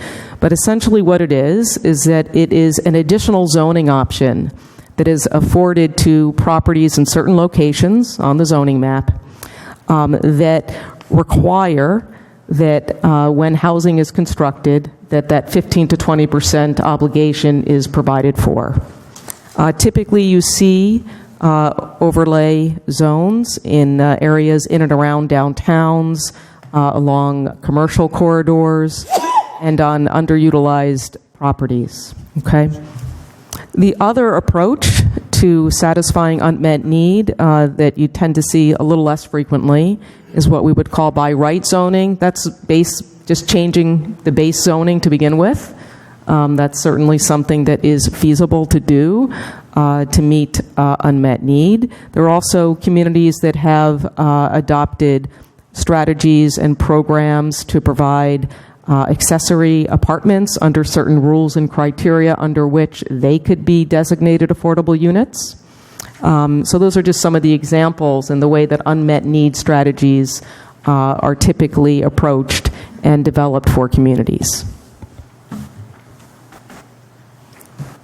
This one I need Beth for because it's got a lot of boxes on it, so I'm going to turn it over to her. Okay, so the work plan is pretty complicated. If it wasn't, we probably would have been done years ago at this point. But there's a lot to do. There's a lot to negotiate, as we've started to hear this evening. So, first and foremost, we need to figure out what our obligation is. And in Madison, in a place that is eligible for a vacant land adjustment, the total obligation is actually less important than what that RDP is, what that downwardly adjusted number is through the vacant land process, because that determines the number of units that must be provided in the, there are a lot of caveats to this, but I'm going to say the number of units that have to be provided in the near future. And so we're in the process of that. We've been working on a vacant land adjustment. It's going through the negotiation process with the various parties, mostly Fair Share Housing Center and folks involved in the court process. And that's being done predominantly through the borough professionals in coordination with Borough Council. And also, as you can imagine, settlement negotiations with Fair Share Housing Center. As that moves along, we'll be negotiating our third round obligations, so as well as the rehabilitation obligation. I don't mean to gloss over that, but when we're talking about 227 to over 1,000 units, that's clearly the more important obligation in many respects. So as we get the vacant land adjustment a little farther, we'll be negotiating with Fair Share and with the court for that third round obligation, as well as the rehabilitation obligation. And again, that'll be done through the court process of mediation and ultimately a potential settlement agreement, the third step in the work plan. And that settlement agreement, as I mentioned earlier, will predominantly, if we're able to achieve it, predominantly address the third round obligation, the compliance measures for it, including but not limited to the vacant land adjustment, and then some administration, which will include next steps for completion of this entire process. And importantly, getting the borough out of this litigation. If we're able to achieve a settlement, we'll then move forward and be required to adopt a housing element and fair share plan, and that will ultimately go to court approval. One point I want to make sure is clear in here, in this work plan where we have settlement agreement question mark. That is because it's not entirely clear if Madison or any municipality that hasn't already settled will indeed be able to secure a settlement with fair share. It's possible, as some other municipalities have found, that they're not able to come to a place of agreement with fair share. And if that occurs, what will happen is the municipality will have to go to trial with fair share, where we will argue about what our total obligation is, what our vacant land adjustment is, and what the compliance strategies are. And while I can't give any details, and not because we're not in litigation, but just because I simply don't know, but I think it could be fully expected that Fair Share Housing Center's position on the borough's obligation and what it would need to do in order to meet the obligation as far as they see fit would be more burdensome than it would be through the settlement context, when everybody is working amicably together to come to a middle position to move forward with that agreement. And so for that reason, because we're trying to seek the most advantageous position possible for the borough, that's the reason why we're engaging so deliberately to seek a settlement with fair share, because if achievable, it's certainly within the borough's best interests. So, as I said, we keep talking about coming back to this housing element. And while the settlement agreement is really critical, if that's the route we're going to go as opposed to a trial, it is certainly not the end of the road. Importantly, a housing element and fair share plan has to do a number of things rather than just talk about the number and just talk about the compliance strategies. We're required to address the demographics, employment analysis. There's an analysis of what the existing conditions are in the borough, at least as far as the census, American Community Survey, and some other data sources reveal. We're obviously going to talk about how we're going to satisfy the obligation, but then there are a number of implementation documents necessary. It includes draft ordinances that might be required for affordable housing administration or rezoning of any properties. Also a spending plan, and that'll identify the amount of money the borough has collected and anticipates collecting into its affordable housing trust fund, and then how it will be expended. And last but not least, a number of administrative documents discussing how affordable housing units will be administered in the borough, how they'll be marketed, and so forth. All of these items are required for every town in the state, although they exactly what's necessary is tweaked based on the municipality's programs. And also, as part of this process, I want to be clear that there are additional opportunities for public input. So the housing element and fair share plan adoption by the planning board requires a public hearing. And then in addition to that, as part of any ordinance adoptions that might be necessary, whether it's those rezonings or the administration ordinances, those two have to go through a public process here where they're introduced and they'll be subject to a public hearing, just like any other ordinance that you might see this council adopting. And so after the housing plan is adopted, we'll of course go back to court for that approval and that all-important judgment of repose, where we will get a finding of compliance from the court saying, yes, you met your housing obligation, you must continue to implement it, you have to tell us what you're doing for that implementation, that's the monitoring. And then most importantly, I should say, we're going to get immunity from that builder's remedy litigation. As I said in the very beginning, essentially the reason why we do this is so that we can protect our zoning and protect the character. And we do that through the judgment of compliance repose, which gives us the immunity of the builder's remedy litigation. And so with that, thank you very much. Excellent job by our team there. So we're going to start with questions or comments from the council before I open it up to the public. So that was a lot of information that was to be absorbed, and I'll give some more background before we open to the public. Any questions or comments from the council right now? Maureen? The immunity from when we get through the settlement and the court approves our plan,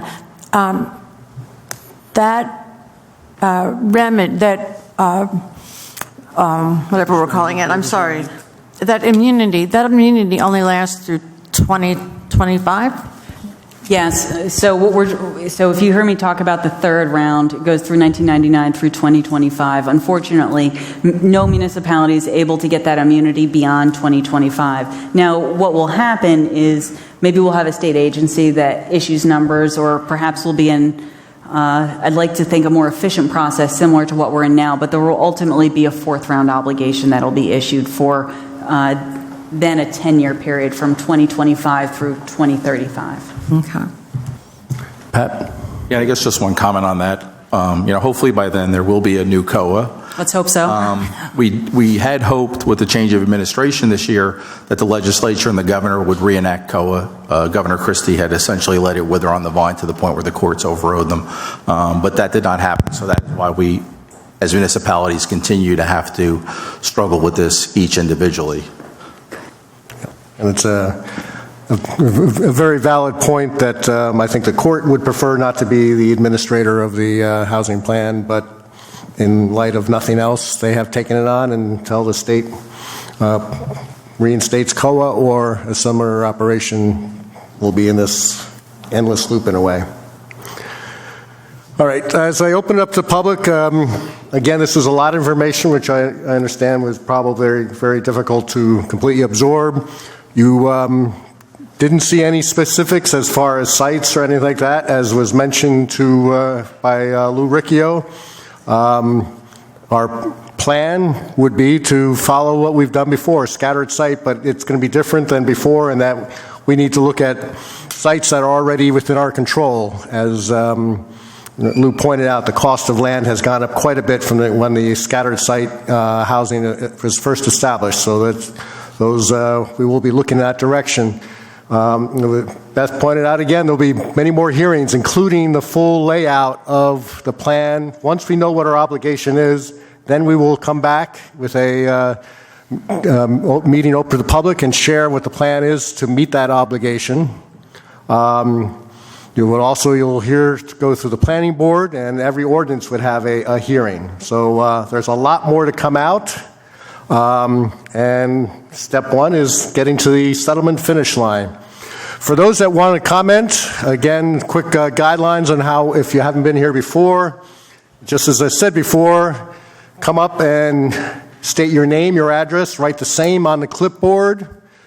Keep your comments, try to keep your comments to 3 minutes, but I will give you a 1 minute grace period, and 4 minutes I will ask you to stop. If you have questions, the way we handle the questions is we'll capture questions as you make your comments, and then as you're done speaking, as you sit down, then our panel of experts here will answer the questions, so we can keep things moving and avoid a back and forth, which bogs down the discussions.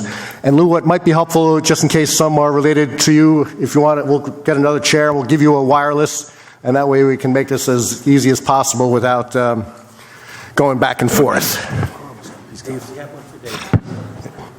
Lou has one. So with that, anyone wishing to comment or ask questions, please step forward. Why don't you give him Let's get up to Dave.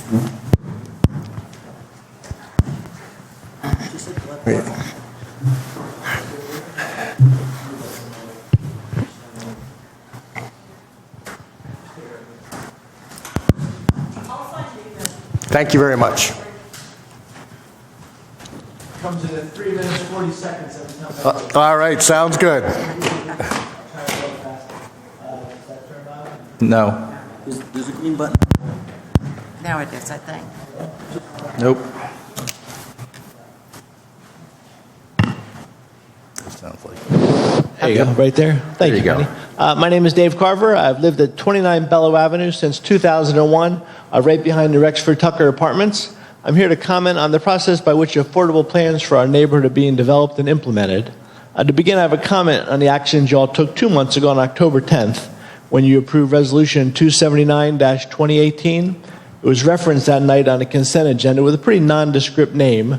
I was watching a video that evening when I was surprised to hear it mention of the Rexford Tucker Apartments when you spent about a minute or so with that discussion.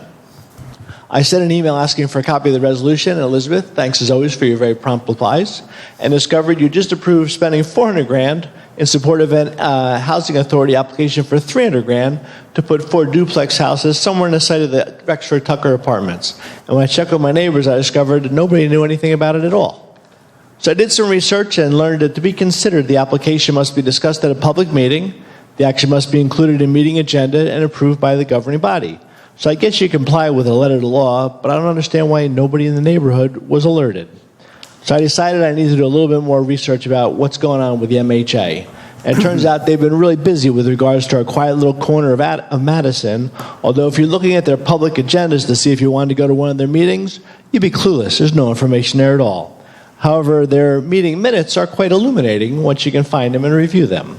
From March 20th, MHA minutes, Mr. Riccio reported the Ad hoc Affordable Housing Committee didn't meet in March to give the architect adequate time to produce draft designs for layering additional houses on the authority.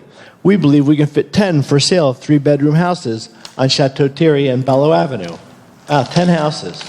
We have 13 right now, so that would take us to 23, as well as destroy a significant amount of force, which right now absorbs a whole lot of water, and we kind of live in a swamp back there, as you'll hear from my neighbors, and provides a buffer between the neighborhood and the apartments. I kept reading. From the May 15th minutes, Mr. Riccio noted, before the Housing Authority undertakes any new development, it meets with the neighbors in the area to discuss what's planned to get their buy-in. He noted in doing so, it gives the neighborhood a feeling of being included in the decision-making process. Well, that sounds really nice. It never happened. I certainly didn't feel involved in the decision-making process that led to that resolution. I do understand the challenges of placing affordable housing in Madison, now a whole lot better than I did before, thanks to the presentation. But I also know that almost half of all the existing affordable stock is located across the street from our houses. We've got a pile of it right there. So we like to say, before a nice wooded area that's really enhanced the neighborhood for all the residents of both the apartments and the neighborhood for over 30 years is destroyed, we plan to become very involved in the process and watch as this unfolds. We think the woods make a lot of difference to a lot of people. So tonight, my neighbors are here. My neighbors and I are here to put on the public record our experience today, which were not that great, and to let everybody in Madison, you really need to pay close attention to what's going on. If you think your neighborhood won't be impacted, well, you saw some of the numbers there, whatever they may become. But I'll leave you with one other note from the October 16th Madison Housing Authority minutes. The Borough Council will need to improve site variances in order to make the proposed building sites viable for development. Mr. Riccio noted that in the past, the Borough Council waived all fees and approved the site plans, including all variances, and he anticipates the process to be followed again. So my last comment is, we have a lot of zoning rules in Madison that allow us to do things, what we can and what we can't do, and it's just kind of curious that the same rules may not apply here. So those are my comments. Thanks for the time. Thank you. And you were ahead of your 3 minutes and 46 seconds, so thank you, Dave. So a few things we can comment on. As I mentioned before, and Lou can fill in the details, that the full plan, multiple sites, it's all still in a process, and primarily what the Housing Authority has been working on is just to see how we can meet our obligation in multiple sites. The money we have in our trust fund is not going to be able to come close to building our obligation, and so it was an opportunity to try to look at ability to partner with others. And so that's why that resolution was done sooner, but it certainly would not have progressed to the point of building without more information and more public hearing. I can also tell you the application that we submitted was denied. There was only one individual entity that was funded. In addition, I stand by what I've said. When it comes time to actually make a final decision, before any final decision is made, before any designs are finalized, we will meet with the residents. Right now, we're in such a very, very preliminary stage looking at sites that it doesn't make any sense to really get people involved at this point, because it will only anger them. But once we decide that, yes, we are going to use a specific neighborhood, and we're looking at many neighborhoods across the entire community, we will sit down with the neighbors in that area to show them what we're trying to do. So to reinforce that, again, Lou, the fact that it was denied, there's nothing that can progress at this point. We will roll out the full plan for the full Borough of Madison, and our only grant application that is going forward is we'll hear about shortly, and that's renovation of the John Avenue. Others that wish to comment, please step up to the lectern.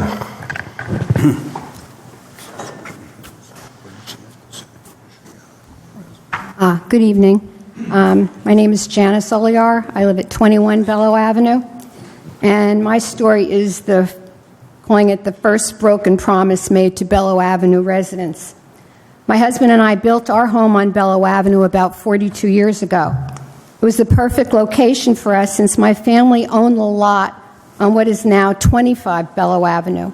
My grandparents purchased the lot over 110 years ago when they built their home on 24 North Street.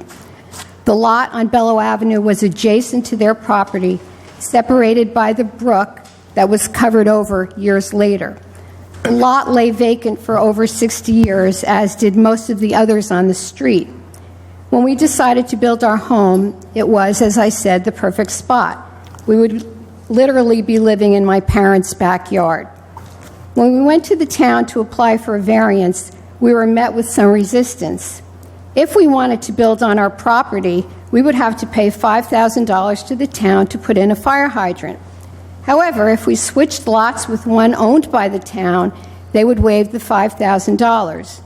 It seemed that the town at the time, that town owned the lot next to my family's property, now number 27 Borough, and wanted the two lots together for a park. We were caught between a rock and a hard place because $5,000 was out of the question for us back in 1975. So we reluctantly agreed and gave up our plan to build our home directly behind my parents. It bothers me to this day. Instead of looking out my back window and seeing my father's well-kept yard and beautiful garden, we've looked at a very unattractive 3-story tenement. And most importantly, the town's plan for a park never materialized. Instead of the promised park, we got 3 new homes 40 years later. The Borough Avenue area, notably on the wrong side of the tracks, has become a sort of dumping ground for all sorts of affordable housing projects and many broken promises that you will hear about from my neighbors. The overdevelopment on our street has caused, among other things that you will hear about, water drainage problems. We've all had to spend thousands of dollars for French drains, etc., to keep our homes above water.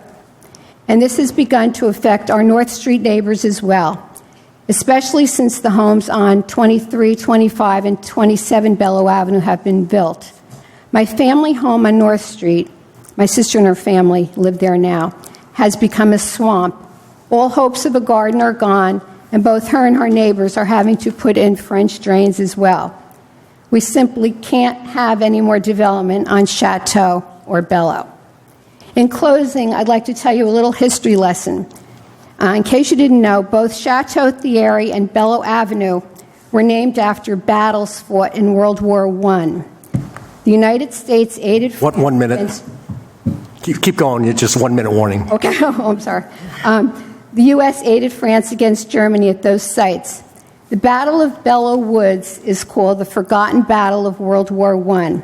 Much as I feel Borough Avenue is the forgotten end of town. Hopefully we'll win our battle to stop further development on our street. Thank you. Thank you for your comments. Anyone else wishing to be heard, please step forward.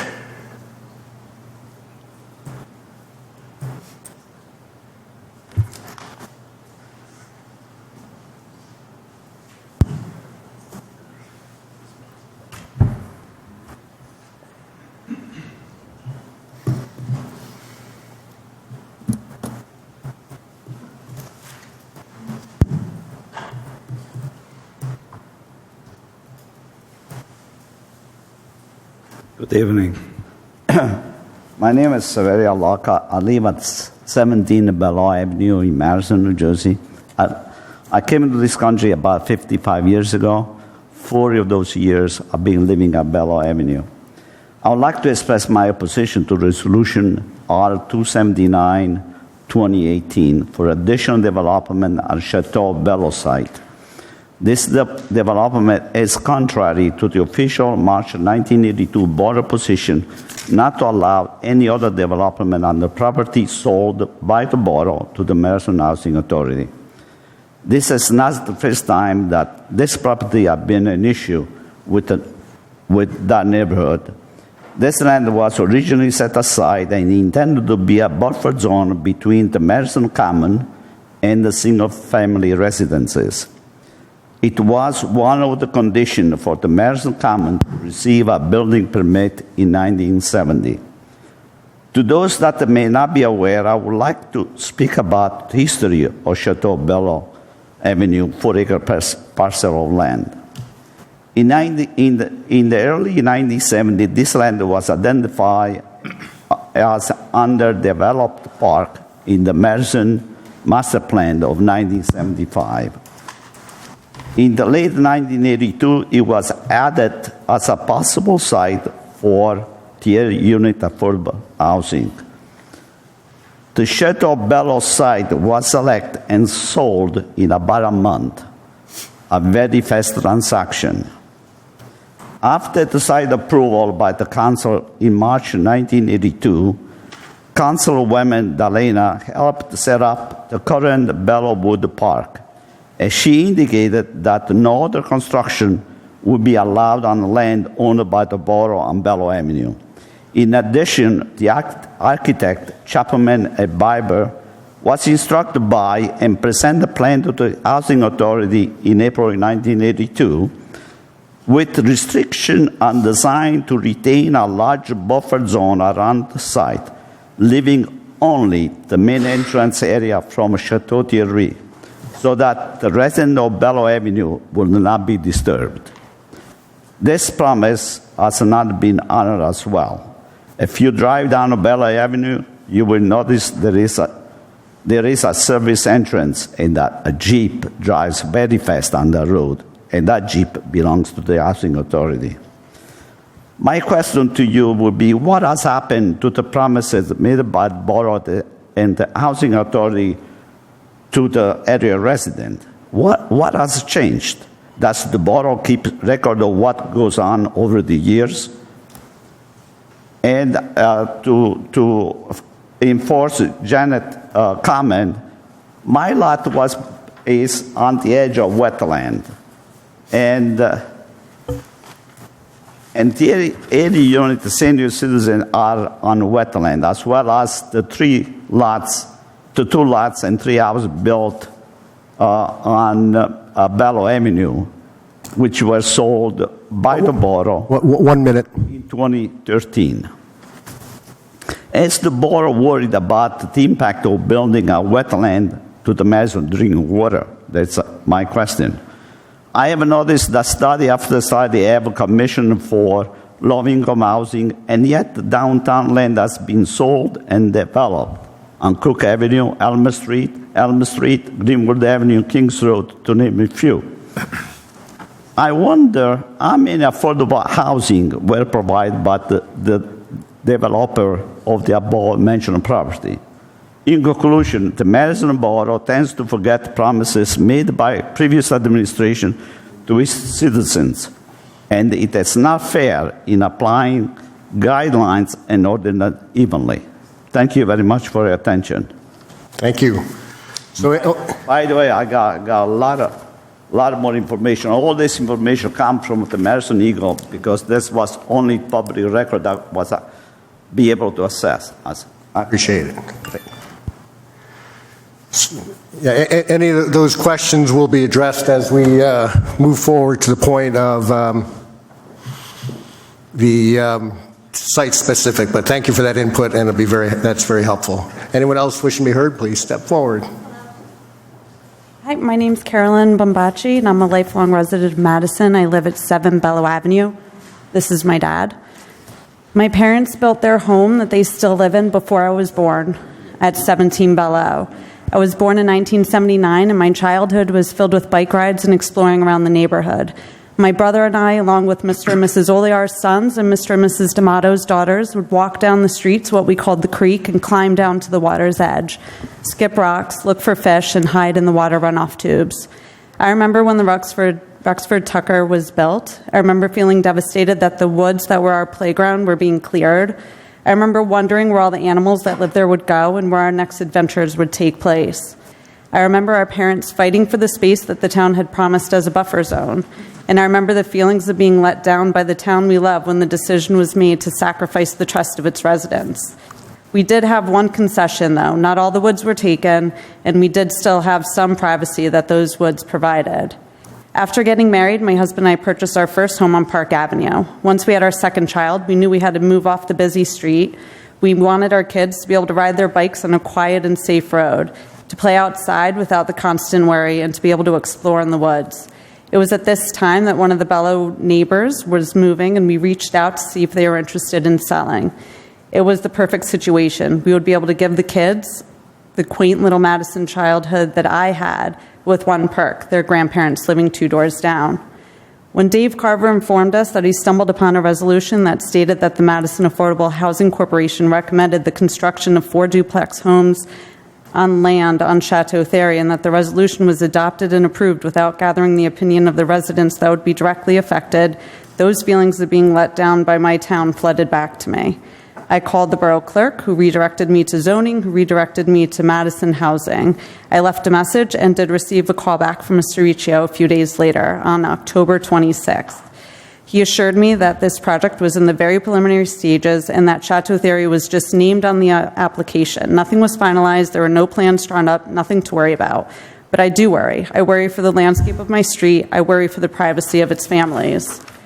I would also like to note that in the minutes from the October 16th Madison Housing Authority meeting, which was 10 days prior to my conversation with Mr. Riccio, it stated that there had been an October 11th meeting with an architect to revise drawings that were already made, and that the architect would be submitting plans within a week. And once the Affordable Housing Committee reviewed the new plans, presentations to the council, planning board, and public would be scheduled. Construction drawings would be completed in January in order to bid the job in February, award a contract in March, and begin construction in the summer of 2019.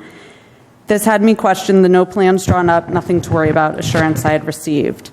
There are currently, per the map on Rosenet, 166 affordable housing units in Madison. 1 minute.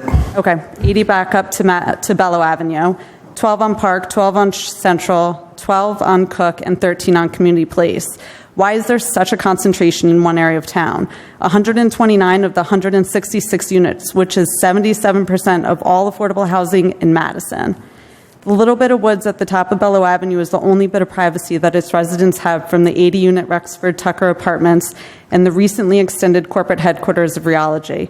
Madison does not allow overnight street parking with the regulations that preclude a first-floor garage and impervious coverage restrictions. How could duplexes ever be considered at this location without entirely destroying the woods? Over the years, there have been changes on our street. As with nature, evolution is inevitable, but in human nature, evolution should be for the better. The betterment of a community and its residents, of all of its residents. This proposal does not protect the character of my neighborhood. Thank you. Thank you.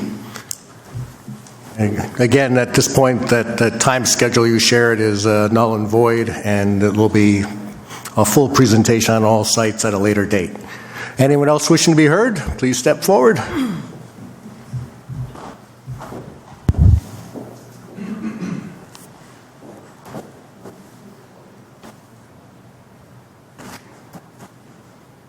Hello, my name is Christina D'Amato. I'm here speaking on behalf of my father, Lorenzo D'Amato. I no longer live in Madison, but I still come home for dinner every once in a while. You'll have to state your address, though. Oh, yeah, of course. So I'll just speak as if I'm my father. My name is Lorenzo D'Amato, and I have lived on 11 Bellow Avenue since 1984. I have raised 2 daughters in a very quiet neighborhood alongside Severo Laca, his children, the Olears, Lou Trlanzio, and David Carver. When I came to the street, the Rexford Tucker apartments were already built. However, I remember speaking to my neighbors, including the late Ferentinos that used to be on 7 Bellow Avenue, and the Alacas, about how they had concerns with the town regarding the Rexford Tucker apartments. What I learned was there was an agreement to keep the wooded area as a buffer zone. Since then, I have seen many changes occur within the last 5 years alone.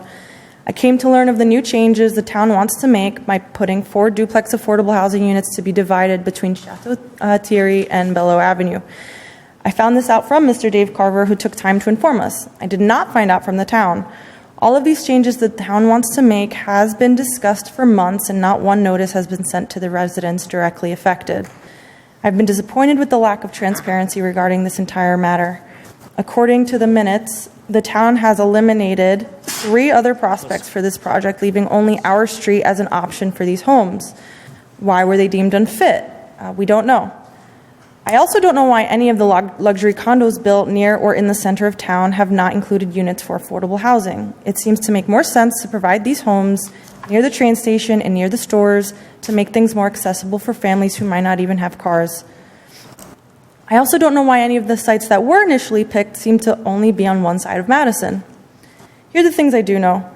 I know that the Fair Share Housing Center that is in negotiations with Madison would always prefer to have affordable housing built near a train station in the center of town that takes you directly to New York City and is near all the supermarkets and stores. I also know that the Rose Hall developers paid the town an extra $2.1 million to create affordable housing in Madison. Or in other words, to not have affordable housing units in their complex right next to the train station with available parking and space. Although it's not illegal to do this, it's also not the right thing to do.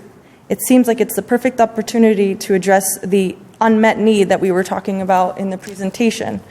What was said, it's to create opportunities where they arise. Well, it seems like an opportunity arose and it wasn't taken advantage of in the most efficient way possible. The town wants to destroy the woods across from my house, aka the buffer zone, that was promised to be left alone for affordable housing. That will have an ecological effect on our street that already suffers from flooding. You can talk about how nothing is in plan, how things are very preliminary. 1 minute. But the minutes say otherwise. So I'm not really sure what to believe. And just to say, I'm disappointed by how the town has decided to undertake this project without informing us of what they're doing. Thank you. Thank you. Just to confirm, I know you spoke for your father, but did you write your own name and address on I it? didn't. Do you want me to? Yes, please. Yes, Thank you. absolutely. Should I put my address or his? Yes, your address. Okay, thanks.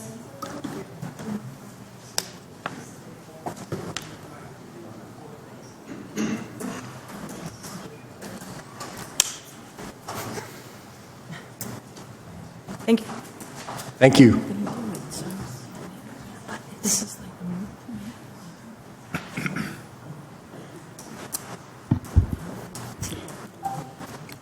Good evening. My name is Samir Nasura. I live at 25 Borough Avenue since 2015. Our primary concern when we bought our house on Borough Avenue was the odd-looking and out-of-place building, building apartment on otherwise charming and quiet street. We knew it was the reason our house had been on the market for months, and the builder had to lower the price of that house by $100,000.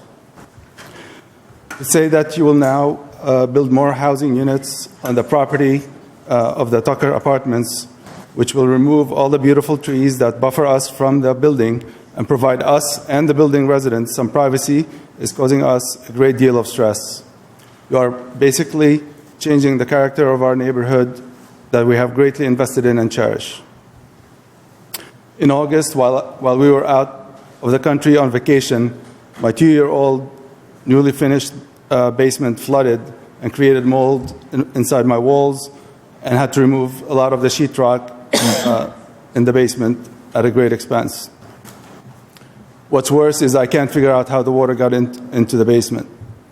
With the numerous and very mature trees across the street getting removed with this project, we can only expect more groundwater in our street to raise the water table and make this an issue for all the residents on the street. We were at dinner a few weeks ago, and we met somebody who lived in Madison for over 30 years. She asked us where we lived, and we proudly said, on Belleville Avenue. And she said, oh, the crappy street with that ugly building. That offended me greatly, but this is the public perception, unfortunately. Our street already contributes well over its fair share of affordable housing, since the Roxford Tucker building, with its 80 units, account for roughly half of all the units in Madison. We strongly believe that the proposed units should be built somewhere else in Madison. We are all here tonight to strongly object against your plans, and we will do whatever it takes to make sure it doesn't happen. Thank you. Thank you. Anyone else wishing to be heard?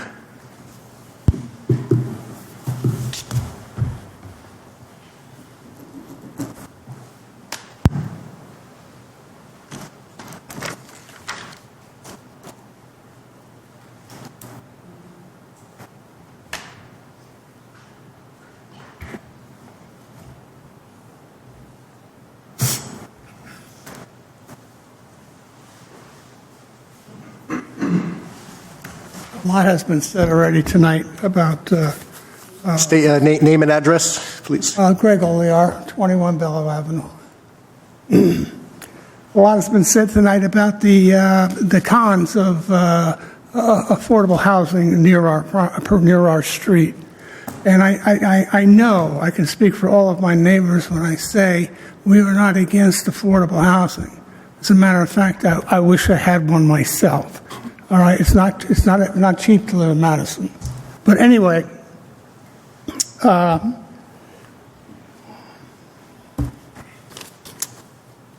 just wanted to let you know that we are not against affordable housing. Matter of fact, we want to have affordable housing. But I think that having an 80-unit place in front of our houses, and the 80-unit Rexford place is the rear faces us, which is where all the construction goes on and the commercial vehicles go on. I think that our area really has done enough for affordable housing. I mean, what the hell do you want us to do? I mean, you can't move as it is now. Between Florent Park development over there, that 99 at Park Avenue, if they didn't put a light on Danforth Road, you'd never get out of our street at 9, 12, or 5 o'clock in the afternoon. And, I'm retired now, so I can see what's going on and when's the best time to go out, what is not the best time. And the rheology place, I mean, you could land an airplane on that parking lot. I thought it was part of the airport, Morristown Airport, when I first saw it. But all that traffic, I mean, they're pretty good. They're very courteous and everything else. But my point being that we think that we shouldn't have to go through this all over again and protest this and be promised this and nothing really comes to be. You just get to a point where you just want to accept it and just let it go. But we have 1, 2, 3. We'll have 5 new homeowners. We have 3 from the last 3 houses that were built, and that doubled the population of children to like 11 or 12 when there was 5 or 6 before. And all these people that you see here tonight, they all have their kids outside with their tricycles. They're always on that street, on the weekend. They're supervised by their parents, but the traffic caused by the Rexford Tucker place, the 2 utility vehicles, if I see another silver vehicle coming down my street, a Ford pickup and the Jeep, and they're never slow. They're always ripping around the corner. Now, if something happens to one of these kids... 1 minute. Big ass trouble. Excuse me. And that's all I wanted to say. Thank you. Thank you very much for your comments. Anyone else wishing to be heard? Right, I close this part of the meeting. I appreciate all the comments. I think the council has heard that. Housing Authority members, in addition to Lou Riccio, are here.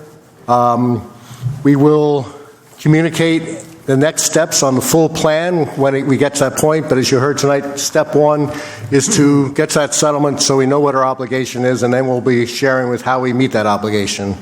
And not only your neighborhood, but any other neighborhood that may be involved, we'll make sure is part of the conversation and gets notification that it's going on. The grant application, and I heard loud and clear we could have done much better on the communication related to the application. We were trying to meet a deadline because we don't want to go this alone. We're going to have this obligation no matter what, and if we can get money from elsewhere, we will do so, and we need to do so. So we were trying to meet the obligation, so we probably, again, apologize for that. Grant application was turned down, so nothing is active, and you will not hear anything until we have that full plan to go out. So again, thank you for taking your time and helping us understand the history. Good number. Some of us up here have grown up in Madison and understand the history, and then we have some people in this room that are relatively new. So it was very helpful for you to share that. So thanks for coming out tonight, and I encourage you to stay on and listen to the rest of the meeting. And now we'll move on to the next agenda item. is the Housing Authority funding request for John Avenue, which we've heard just a little bit about, and Lou can fill in the last part of it. Thank you, Mr. Mayor. As you well know, there are 2 4-bedroom. Stand up so we can catch you on the camera, so you're not the mystery voice behind the curtain.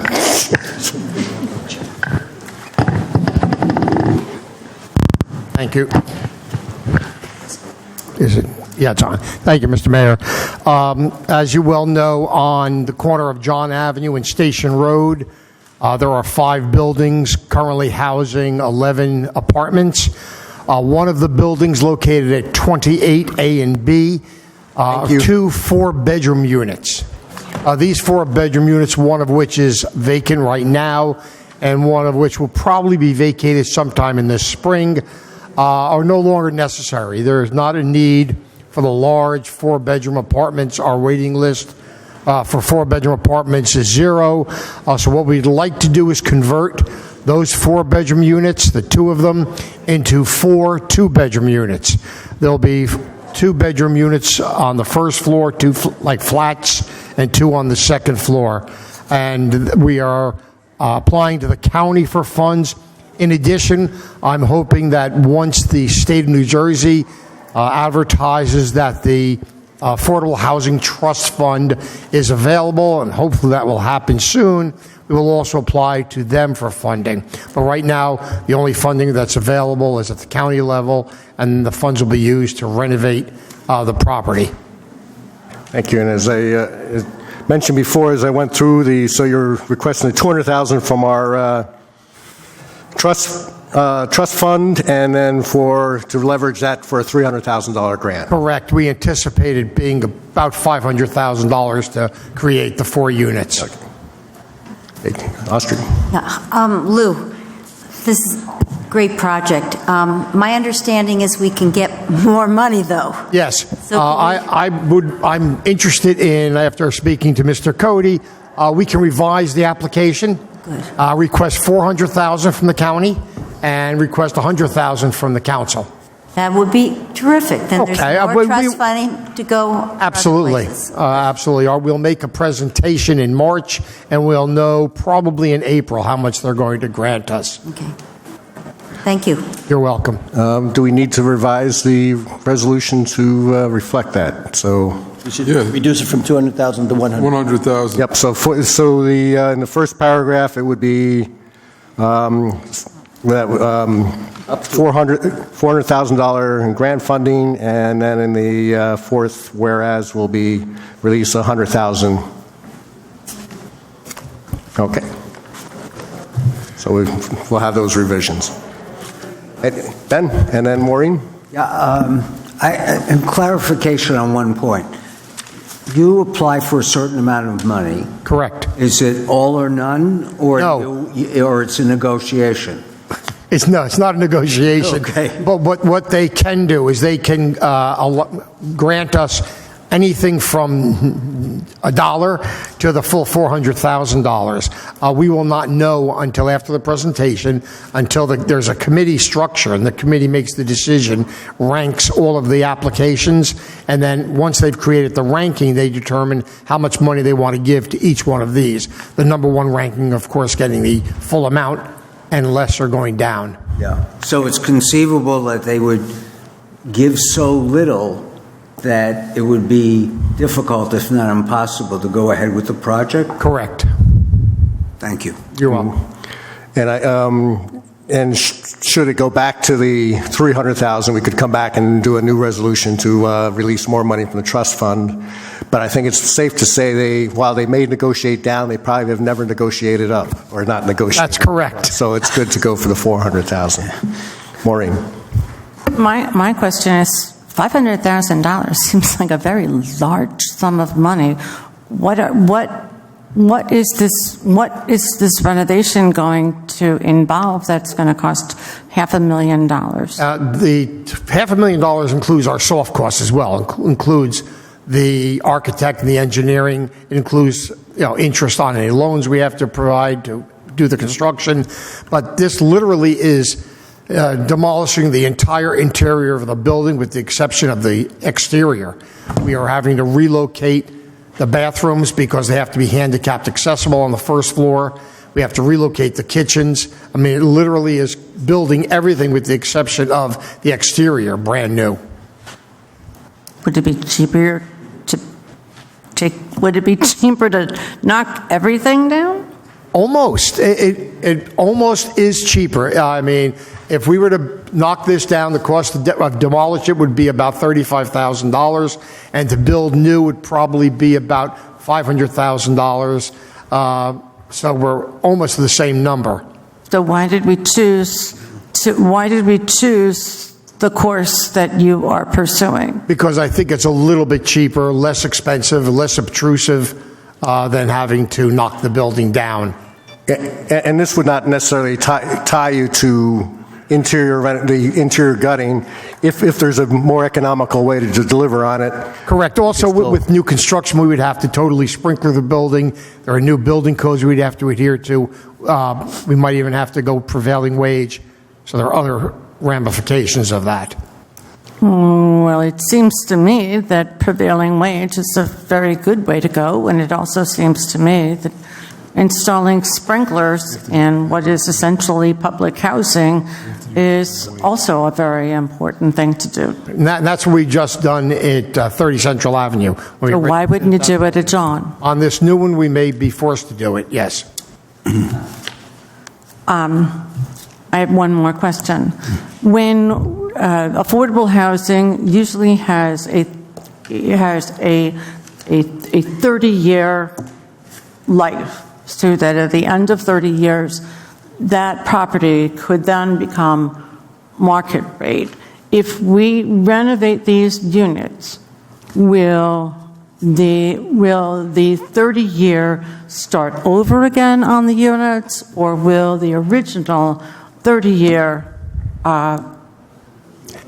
set aside be on these units? Let's put it like this. Right now, there are no deed restrictions on the affordable housing because it was public housing. And public housing doesn't have a deed restriction.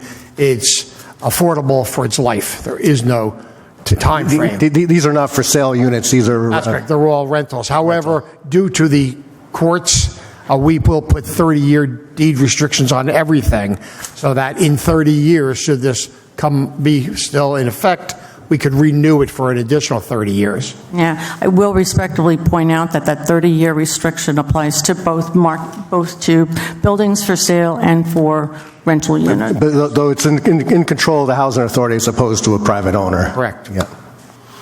Ben. How old is this building? It was built in 1984. It was occupied in 1984. Okay. Relatively recent. Thank you. Any other questions for Lou? So this is Resolution 320 on the consent. Thank you very much, Lou, for your presentation and staying for that.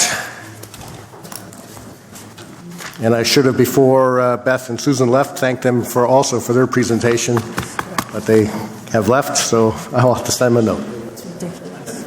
All right, our last discussion item is 2019 capital budget plan for road reconstruction, milling and overlay. So this is a advanced look to the 2019 capital budget that will be approved early in 2019. So as our plan has been over the last few years, is to get our projects out on the street early and get the best possible bids. Just what you needed, one more agenda discussion. Your eyes. So we know you're going to be quick. Yes. We'll be quick. We will be quick. It's a promise. My neck's hurting. All right, council members. So what we've done is distribute the draft 2019 five-year capital plan to everyone. This has gotten to be a routine for us over the past 5 or 10 years. It's a pretty good document to look at over the holidays. What we need to discuss early on is the roadway improvement projects, which are pages 3 and 4 of the capital budget document.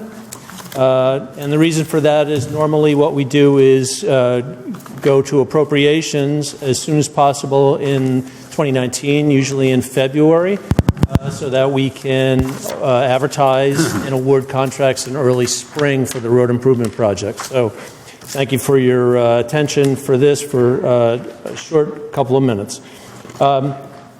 On page 2 of the capital budget document, you see the road reconstruction projects. These shouldn't be entirely unfamiliar because we looked at them in 2018. A lot of them are direct transfers in what we forecast from 2018 into 2019. These start off with the Greenwood Avenue North project. That's called Greenwood 2, which we have state funding for currently in the amount of $227,000 to offset that capital budget item. We are bid ready for that project, so as soon as we do our appropriations in February, we will be able to get that advertised and constructed during the summer months. Also is Community Place, which we received U.S. HUD funding through the Morris County Community Development Block Program for in the amount of $80,000. That's for the water main replacement part of that project. The road improvement part of that project is the $75,000 you see on your list. And then there are 4 additional projects which, again, are the same that you saw last year, just moved up a year, for Sayre Court, Ross Court, Vinyl Place, and Bruns. One of the things we can note moving forward for the entire capital budget for these road reconstruction projects is that Glenwild Road is currently shown in 2020, but we are applying for state funding assistance now. We expect the state to be able to get back to us sometime in February or March.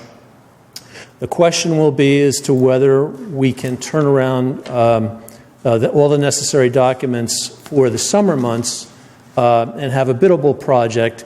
It doesn't look as though the state schedule is going to allow for that, so it probably will have to stay in 2020 only because that Glenwild project has to be done during the 3 months of the summer. And so I think it's appropriately located where it is. If we get surprised and the state is immediately giving grant rounds on an accelerated schedule, we may be able to move that to this year if we have sufficient capital balances available to do it. So that's a possibility. The other issue which bears some attention is the parking lot projects that we're trying to develop for the downtown district, which in sum total will cost a fair bit of money, up to $1 million. But that's something that we do not expect to bid in February and will be part of our further discussions as the year approaches. So they are noted on this capital schedule. They aren't a specific line item. Any questions? Yep. We'll go Carmela, Pat, and then John. Cook Avenue parking. You expect to do that 2019, restart that process, 2019? We are refining sketch plans for that now. Okay. Whether we get to a bid stage for the summer is questionable in my mind at present. So it's something we're talking about, Carmela, and we'd like to try to advance. Yeah. But we don't have the complete set of construction documents. Yeah, one of the things we'll be doing early in the new year is talking about the parking, and there may be some things that we need to achieve ahead of the Cook Avenue, which would preclude it from happening next year, though it is very long overdue. Well, my question actually is that you have just milling, let's say you have milling and overlay in 2020 on Cook Avenue. That street is a nightmare now. Because of public service. And I understand what you're thinking is that you're going to be working on. We want to get the parking lot done first. Yeah, but it doesn't make any sense to me that you have Cook Avenue on 2020 if we're going to be doing that parking lot in 2019. It seems to me that everything should be done. It's going to be a disaster there anyway. We know that. I think it's going to be a disaster. Well put. I mean, I think if we are fortunate enough to get the parking lot moving in 2019, okay, I think we will have the money under mill and overlay to probably advance the Cook Avenue as well. So we have no plans to do anything on that road until that parking lot is done. I think that's the way you'd best proceed, except to chase public service to do a better job with their trenching. I mean, their trench repairs are obviously causing a big part of that problem. So dealing with public But you know services. what? People don't understand that, you know? I mean, I use Cook Avenue, and I go down it, and I think, oh, my God. Yeah. You have Bumpy to go all the someplace time. else. It's really bad. I just wanted that clarification because, you know, I think it's an important road. It's a well-used road, you know, to get fixed. I agree with you. I wanted to see I what just you think were that thinking. public services, we've been over backwards for them this year, and I think we need to put some pressure back on them next year. I think their bottom line there to take away is we can't leave that in place until 2020. So let's make sure we have the conversations with public service now as opposed to later. Pat? So we do have Community Place listed here. Are we talking about the section from Park back to Cook, or all the way back into the Housing Authority? No, it was just the section that we got grant funding for, the HUD section, which was between Cook Avenue and Main. Okay. I mean, again, to Carmela's point, especially that portion of Cook is a disaster. Is there any reason if we're just going to do community this year, why we couldn't do that sort of L-shaped Cook? Yeah, we can include that. Okay. And then, so now that I see this $1 million here down for the parking lots, it's not listed in your budget, so where's the $1 million going to come from? That's something Mr. Burnett and the rest of us are going to have to figure out. Yeah. So before we set half the capital budget for the year, which is the road reconstruction and the mill and overlay, I think we should get a better understanding of what that is and, you know, where money would be pulled from if you really wanted to do that. I think what we need to make sure is that it is in the plan, so we're not forgetting about $1 million that needs to be spent and make sure we're somewhat balanced. So Keep in mind, the $1 million covers all the parking lots, and Cook Avenue is going to be one small portion of that. Not a small portion, but a portion of it. It's $1 million, and it's not in your budget. Yeah. And you're asking us in January to come back and set half the capital budget for the year on just road reconstruction and whatever. So that means that of the $4 million or so, well, whatever it is, you know, half of the money is going to be already allocated. So if you want $1 million for that, it's going to make it very difficult to find the money elsewhere. Pat, the real question is going to be whether it's $1 million this year or whether it's $1 million spread over next. Well, our CFO is hovering right next to you, so how about we hand the dollar question over to Jim? It's not in the budget. There we go. We just put $500,000 back in the pot. Bob's happy to step out of the way. So this evening, we're canceling $500,000 of general capital ordinances. That's going to go back into the general capital pot. Last number of years, we've done $3.8 million in our municipal budget that's been transferred into the general capital fund.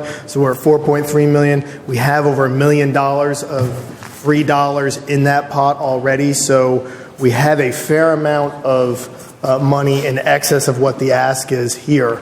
So if we take what Bob said, which is $1 million over a number of years, we should be able to easily fund that. We just need to figure out exactly how we're going to do the parking lots, when, and what. But from a dollar standpoint, I'm comfortable with saying at least $500,000 right off the bat because we're canceling it tonight. So our quick takeaway is two things. One, from our CFO, we should be able to cover that.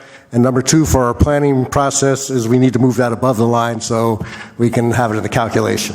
I mean, if it's going to be spread out over multiple years, that's fine too. I just want to see it. Yep. John, I think I had you in Yes, two, I and did. then Ben. I had my hand up too. And then you'll be number three. I'm presuming, if I'm reading this right or understanding it, that there's a difference between what we're looking at here as a plan versus what the budget is.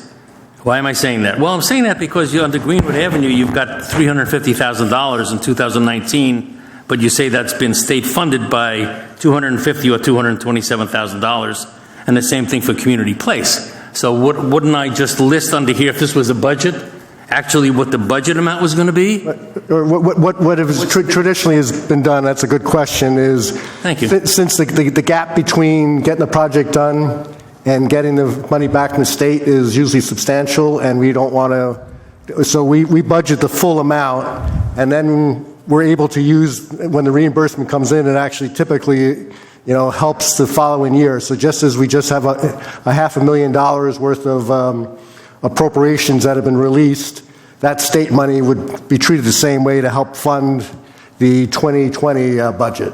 So this is a budget that shows what we'll be spending, actually, that we have to draw down on our account, but we will be having the money coming back. Okay. It's just difficult to comprehend from just looking at it this way. Yeah, and then really. when we get into the actual appropriation, we can share kind of a cash flow of the funding coming back in. Okay. Ben and then Maureen? Yeah, unless I'm mistaken, this is how we've always been doing it. Yeah. And the reason being that we have a good idea of approximately how much capital we'll be able to allocate in the budget, and we recognize that it's advantageous to get in the front of the queue. Mm-hmm. So we just queue up the project. The bill's not coming in tomorrow. The project might come in tomorrow, but the start date is down the road. So it gives us the flexibility, well, it's not flexibility, it gives us the opportunity to get ahead of the crowd, and at the same time being prudent financially. We're going to have a capital budget, I assume, greater than $1 million. Yep. And if not, I'm sure Jim would tell us that, and we'd back away. And I said it before, but to reinforce Ben's comments is most towns would start this conversation probably not even in January. They're having it in February or March. And then they're going out to the street with their bids in April, May, and a lot of the companies are already committed and they're bidding, well, if we can get the job, we'll be happy, as opposed to that we are well ahead of the game. Or like the county, they're paving in December. So this is a process. This is not the final, but we do need to tweak the presentation here. Maureen? Okay, I have two comments. So for the last week and a half, I've had a front row seat for the work BSENG has been doing on Albright Circle, including the 3 attempts to connect my house. Albright Circle is a mess. They are still working on Albright Circle, and it shows here that Albright Circle is not going to be paved until 2020. How am I going to go back to my neighbors and tell them that Albright Circle is going to look like that for another 2 years?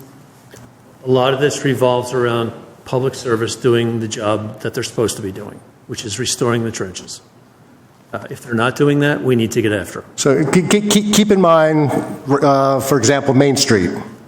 Mm-hmm. And remember what it looked like when PSC&G was first finished and the rough trench was in place, and what we had when they are finished right now, which is a half a street, which actually is in great condition with the fact they did more.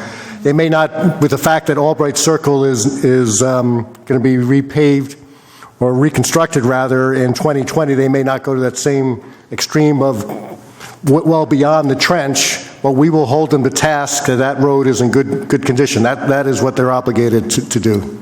Okay, I will also point out that no one on Albright Circle was notified that this work was going to be done. I will also point out that not only were they not notified, but people, including the councilwoman, thought there was something wrong with their water heater and hired plumbers to relight their pilot lights at a cost of $150 a shot. Now, Public Service has agreed to reimburse everyone for that, including the people who replaced their water heater because they thought something was wrong with the water heater. We were also assured that the work would take another week and a half. We are now told the work is going to take another 2 weeks. So I have a lot of really angry neighbors, and I keep telling them that this is actually be a good thing, because it is. It's going to give us the high pressure gas line, which is actually going to prevent your pilot light going out because the gas goes down. But there was a very big communication problem and continues to be a communication problem. My second question is, we have been milling and overlaying and paving and sidewalking and everything else. Now I realize capital improvements are probably like painting the Golden Gate Bridge. You go this way and then you start on that line and you go the other way. Is that what capital improvement in a town like Madison is? Should the people of Madison anticipate that every year there will be approximately this, maybe less, a little more, in their budget for capital improvements? Or do we hit a time at some point where it goes down? Probably the only point, not to take it away from you, Bob, is when flying cars are part of the norm. The reality is roads are in a 20-year cycle, but some roads, depending on like a Greenwood and Green Avenue, is going to be far different than Albright circles, and so we will be doing a major bit. The reconstruction doesn't come up as often because once you put in new curbing and new drainage, that holds for a while, which is why it moves into the mill and overlay. But there will always be new stormwater improvements that need to be implemented and other things. So this is pretty much the norm. I'm sorry, I have one last question. The gentlemen and ladies here from Bellow Woods were speaking about having water problems in their houses. If that's the case, why are we waiting until 2022 and 2023 to work on the culvert? Is the culvert? Culvert? It's not on for this. No, it's not the culvert. Right. Yeah, I didn't think so. No. Was the water? No. Okay. No. Pat? Yeah, I was going to say, Maureen, I share your pain, but I will tell you this much. You're actually lucky because the PSC&G is actually starting to pay attention to our construction schedule. They used to wait till the year after we did all the work to come in. The fact that Bob and his team have been handing this stuff over to Public Service and Electric on a regular basis, and Ray has been beating up on them, and we forced them through some of the more expensive road repairs that they've had to do here. It's actually a good thing that you might have to wait a year, and actually, in some respects, that's not too bad because their trenching repair work is not great. You're better off if you give it some time to settle, and I don't think it's going to be all the way at the end of 2020. Hopefully, Bob will get it done by the spring or summer of 2020. Because the other thing that we did do, and Ben's right, is, a couple of years ago when I started working with Bob, we kind of played back why we were doing road work in the fall, and we realized that we really needed to do this work now and in January if we wanted to get the type of work done at a good price with good contractors at the right time. Priority. So that's why I'm applauding the fact that we continue to do this. I just want to make sure we get all the numbers right. We got a drop out there. Okay, that's it. Thank you. Okay. And not to do correcting on you, but one minor thing. Howard Boulevard should be Howard Road, I believe, or Howard Street. Howard, yeah. Howard Street. So we're not doing Mount Arlington's Howard Boulevard. Yep. All right. Can I just ask a question leading up from Maureen's about the Spring Garden Brook? Where did Bob go? He sat down. Sitting down. Thought he was done. I have. Is he not feeling good? Oh, she is? Is he It's almost 10:30. All right. We let you step away too soon. Dozing off there. I'm used to getting ignored, but Never. I was sitting. Anyway. Spring Garden Brook. What is this phase for? Is that in the stormwater schedule? Yeah. Year. Engineering? Yeah. It's 29, you have it all the way out to, let me see. It's a permitting issue, Carmel. Okay. Yeah. It's just for a permit. DEP permits, they've been very resistant to give us successive projects to stabilize Spring Garden Brook. So Really? that's the challenge. Yep. It's pretty bad down there. Yeah, it's going to cost some real money. I've listened to a lot of people talk about it. It's really eroding pretty badly. So what could we do to help? We should talk about it offline. So, and we'll reach out to DEP and, okay. So we can. We have some friends. Lots of them. We might be able to help because, I've looked at it And it's kind of frightening. Well, we have to start something localized, I think, and work our way up to DEP. Okay. So, yeah. All right, thank you very much, Bob. So more to come on our capital budget. We'll have over, as part of the budget presentations, the overall presentation and how the money is being covered, and then the appropriation early in the new year. As this is the last meeting of the year, there are no ordinances for hearing, and I don't think there, yes, we do still have some public, so if there's anyone in the audience that wishes to comment, please step forward, state your name and your address, and try to keep your comments to 3 minutes or less. All right? No one, thank you. Close this part of the meeting. And there are, again, since we're at the end, no introduction of ordinances and consent agenda resolution. Will the clerk please read the statement? Consent agenda resolutions will be enacted with a single motion. Any resolution requiring expenditure is supported by certification of availability of funds. Any resolution requiring discussion will be removed from the consent agenda. All resolutions will be reflected in the following. Mr. Mayor, I move resolutions R 317 through 327, 2018. I'll second. Any discussion or any that need to be pulled? Yeah, I'd like to pull resolution 320-2018.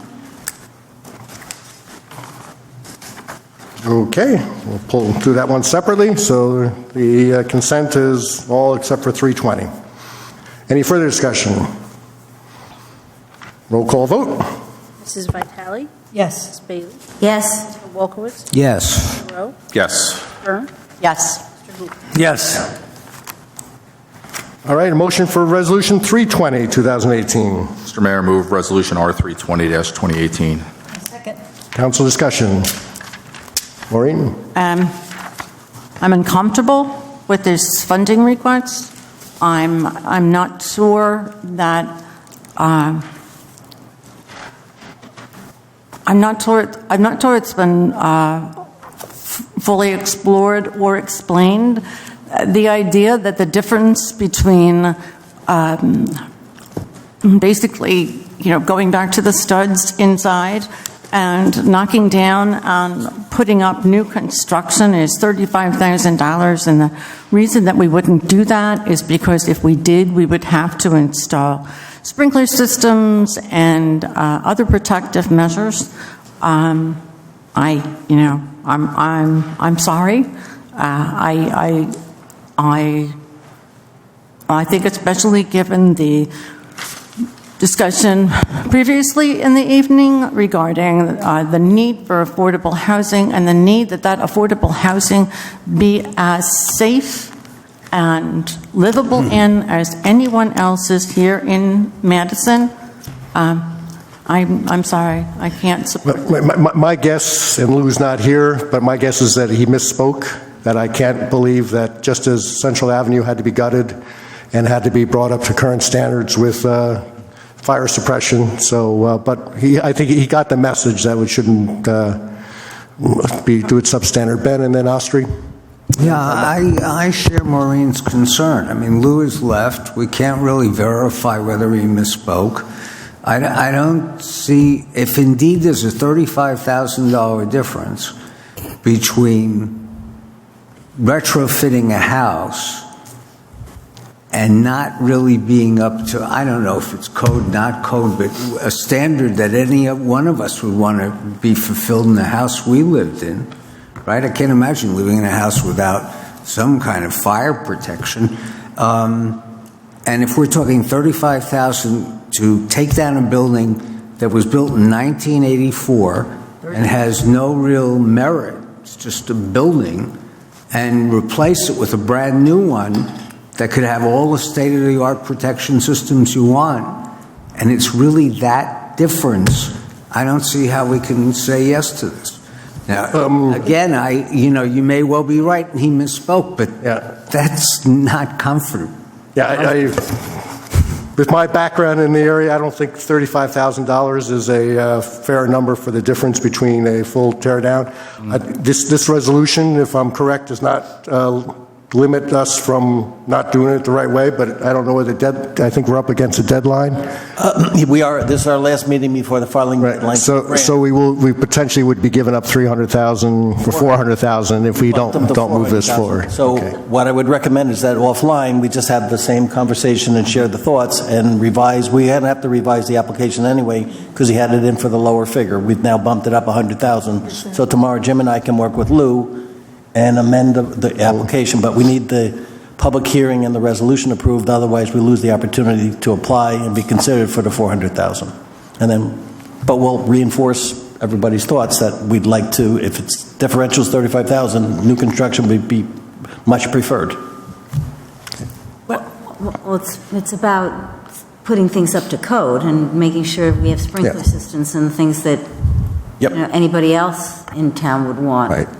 And I think we can certainly, tie the release of our trust fund, money also. You can't do without it, so we can make sure that it is all brought up to code. Pat and then Carmela? Or was it Carmela and then Pat? I forgot. All right, it's... You already told me that, so... Okay, sorry. Before I get poked in the ribs again. It'll be 10:30. Yep. So, I'm going to play devil's advocate here. First of all, if you know John Avenue, they're attached buildings. Right. So what are you going to do? Chop off 23A and B in the middle of 20 and 21 and reconstruct that? So, that's all I want to say on that subject. It doesn't make any sense. It doesn't make any sense to me. Okay? For a long time, I was liaison to Madison Housing. Are you liaison now? I am. Okay. The one thing I found out is that during the course of the years, it's not unusual for Lou and that organization to say, hey, listen, we've got to upgrade. It's been kitchens, it's been bathrooms, it's been whatever is absolutely needed. I will say one thing is that, they have taken care of their buildings, and you could tell. Last year it was all new doors that were put on. So I am going to say that I trust his word, that whatever needs to be done in those two apartments will be done, and it'll be done up to code. Absolutely. So I just want to make those comments. Pat and then John? Yeah, we can take this, I can take this back to Lou. I'll see him next week. They are trying to help us meet our obligation. They're recognizing the fact that they have underutilized units that can be broken up and turned into more productive, more units. They're going to have to meet the building code, whatever it is, and that's why I'm a little surprised that they already don't have to sprinkler the building. They definitely have to put in smoke alarms, smoke detectors, whatever, that's code. No, I doubt it is, but when they did the renovation to the building on 25 Central Ave that Lou was mentioning, they did have to, because they gutted it, have to put a fire suppression system in. So we can take that back to Lou and say, Lou, we're approving this resolution so you can submit your grant application, because we would like you to get the money so we can stretch the dollars that we do have, because as we've heard on multiple occasions, the dollars we have are not going to go as far as we need them to.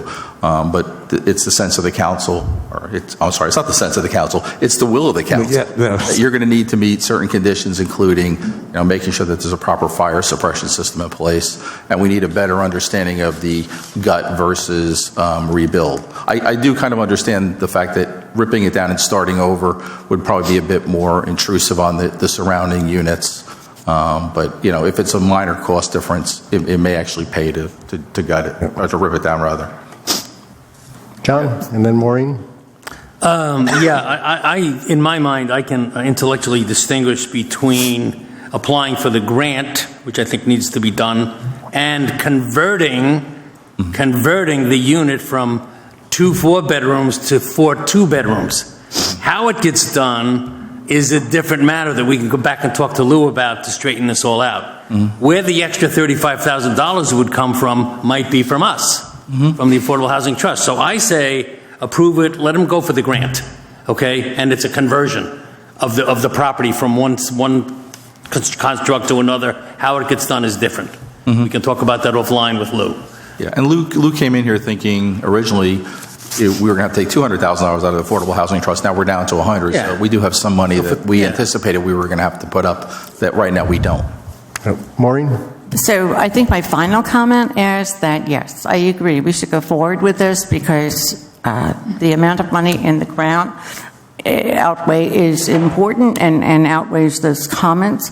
However, I would ask you strongly when you go back to Mr. Riccio that when he presents something like this, and I'm sure he will be coming back and presenting it, that we are not asked to vote on it based on we're sure he meant.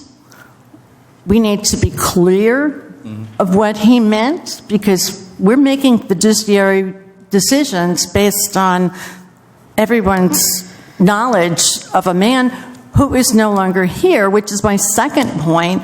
If he's asking us to pass a resolution for close to $500,000, I think it would be respectful to stay here with us until the end of the meeting on the idea that questions like this came up. Well, just keep in mind it was an agenda item, and we had an opportunity before. This would not be normal procedure to request him to stay, because once the agenda item discussion ended, we said, okay, that will be on the consent agenda. Yes, you thought of things as when things went on, but don't put him on the spot for that. Okay. So are you saying that I should have brought this up then? Because I didn't think I had an opportunity to. Absolutely. Yeah, no, really, because we had it as an agenda item for discussion. So I think in Lou's mind, he walked out of here thinking he'd answered all our questions and had a reasonably positive response. I think, to be fair to Lou, if we had serious issues, we should have said to him, we need to discuss this now before at least you could have said that about approving it, and that would have helped him quite a bit. Okay. The other thing I will say also about this is that, this is the second grant application he's putting in a very short period of time to try to get some money so that, again, less money comes out of the Affordable Housing Trust. So, Lou is still Lou, but he has had to jump through a couple of hoops to try to get all this done in very short fashion. But I will convey your sense of concern, and in the future, we need to make sure that when we have guests in for agenda items that are going to be later on in the resolutions, we discuss it fully with them when they're here and not make them stick around for who knows how much longer. Mm-hmm. Thank you. All right. Roll call vote, please. Mrs. Vitale? Yes. Ms. Bailey? Yes. Mr. Wolkowitz? Yes. Mr. Rowe? Yes. Ms. Byrne? Yes. Mr. Hoover? Yes. Thank you. Approval of vouchers. Will the clerk please read the voucher register? Current fund, $178,545.68. General capital fund, $100,971.35. Electric operating fund, $285,147.35. Electric capital, $9,000. Water operating fund, $30,674.87. Water capital fund, $1,616. Trust, $29,399.03. Total, $635,354.18. Mr. Mayor, I move the bill list. I'll second. Any discussion? Roll call vote. Mrs. Vitale? Yes. Mr. Wolkowitz? Yes. Mr. Rowe? Yes. Yes. Mr. Hoover? Yes. Two quick new business items. Again, this is our last meeting of the year. We will see everyone January 2nd for reorganization. For all those that stayed and for those watching us at home, happy holidays and a happy and healthy new year. And a request to Mr. Hoover if he could yield number 21 to Mr. Wolkowitz for Thank you. I have a motion to adjourn. all in favor? Aye. Aye. All right.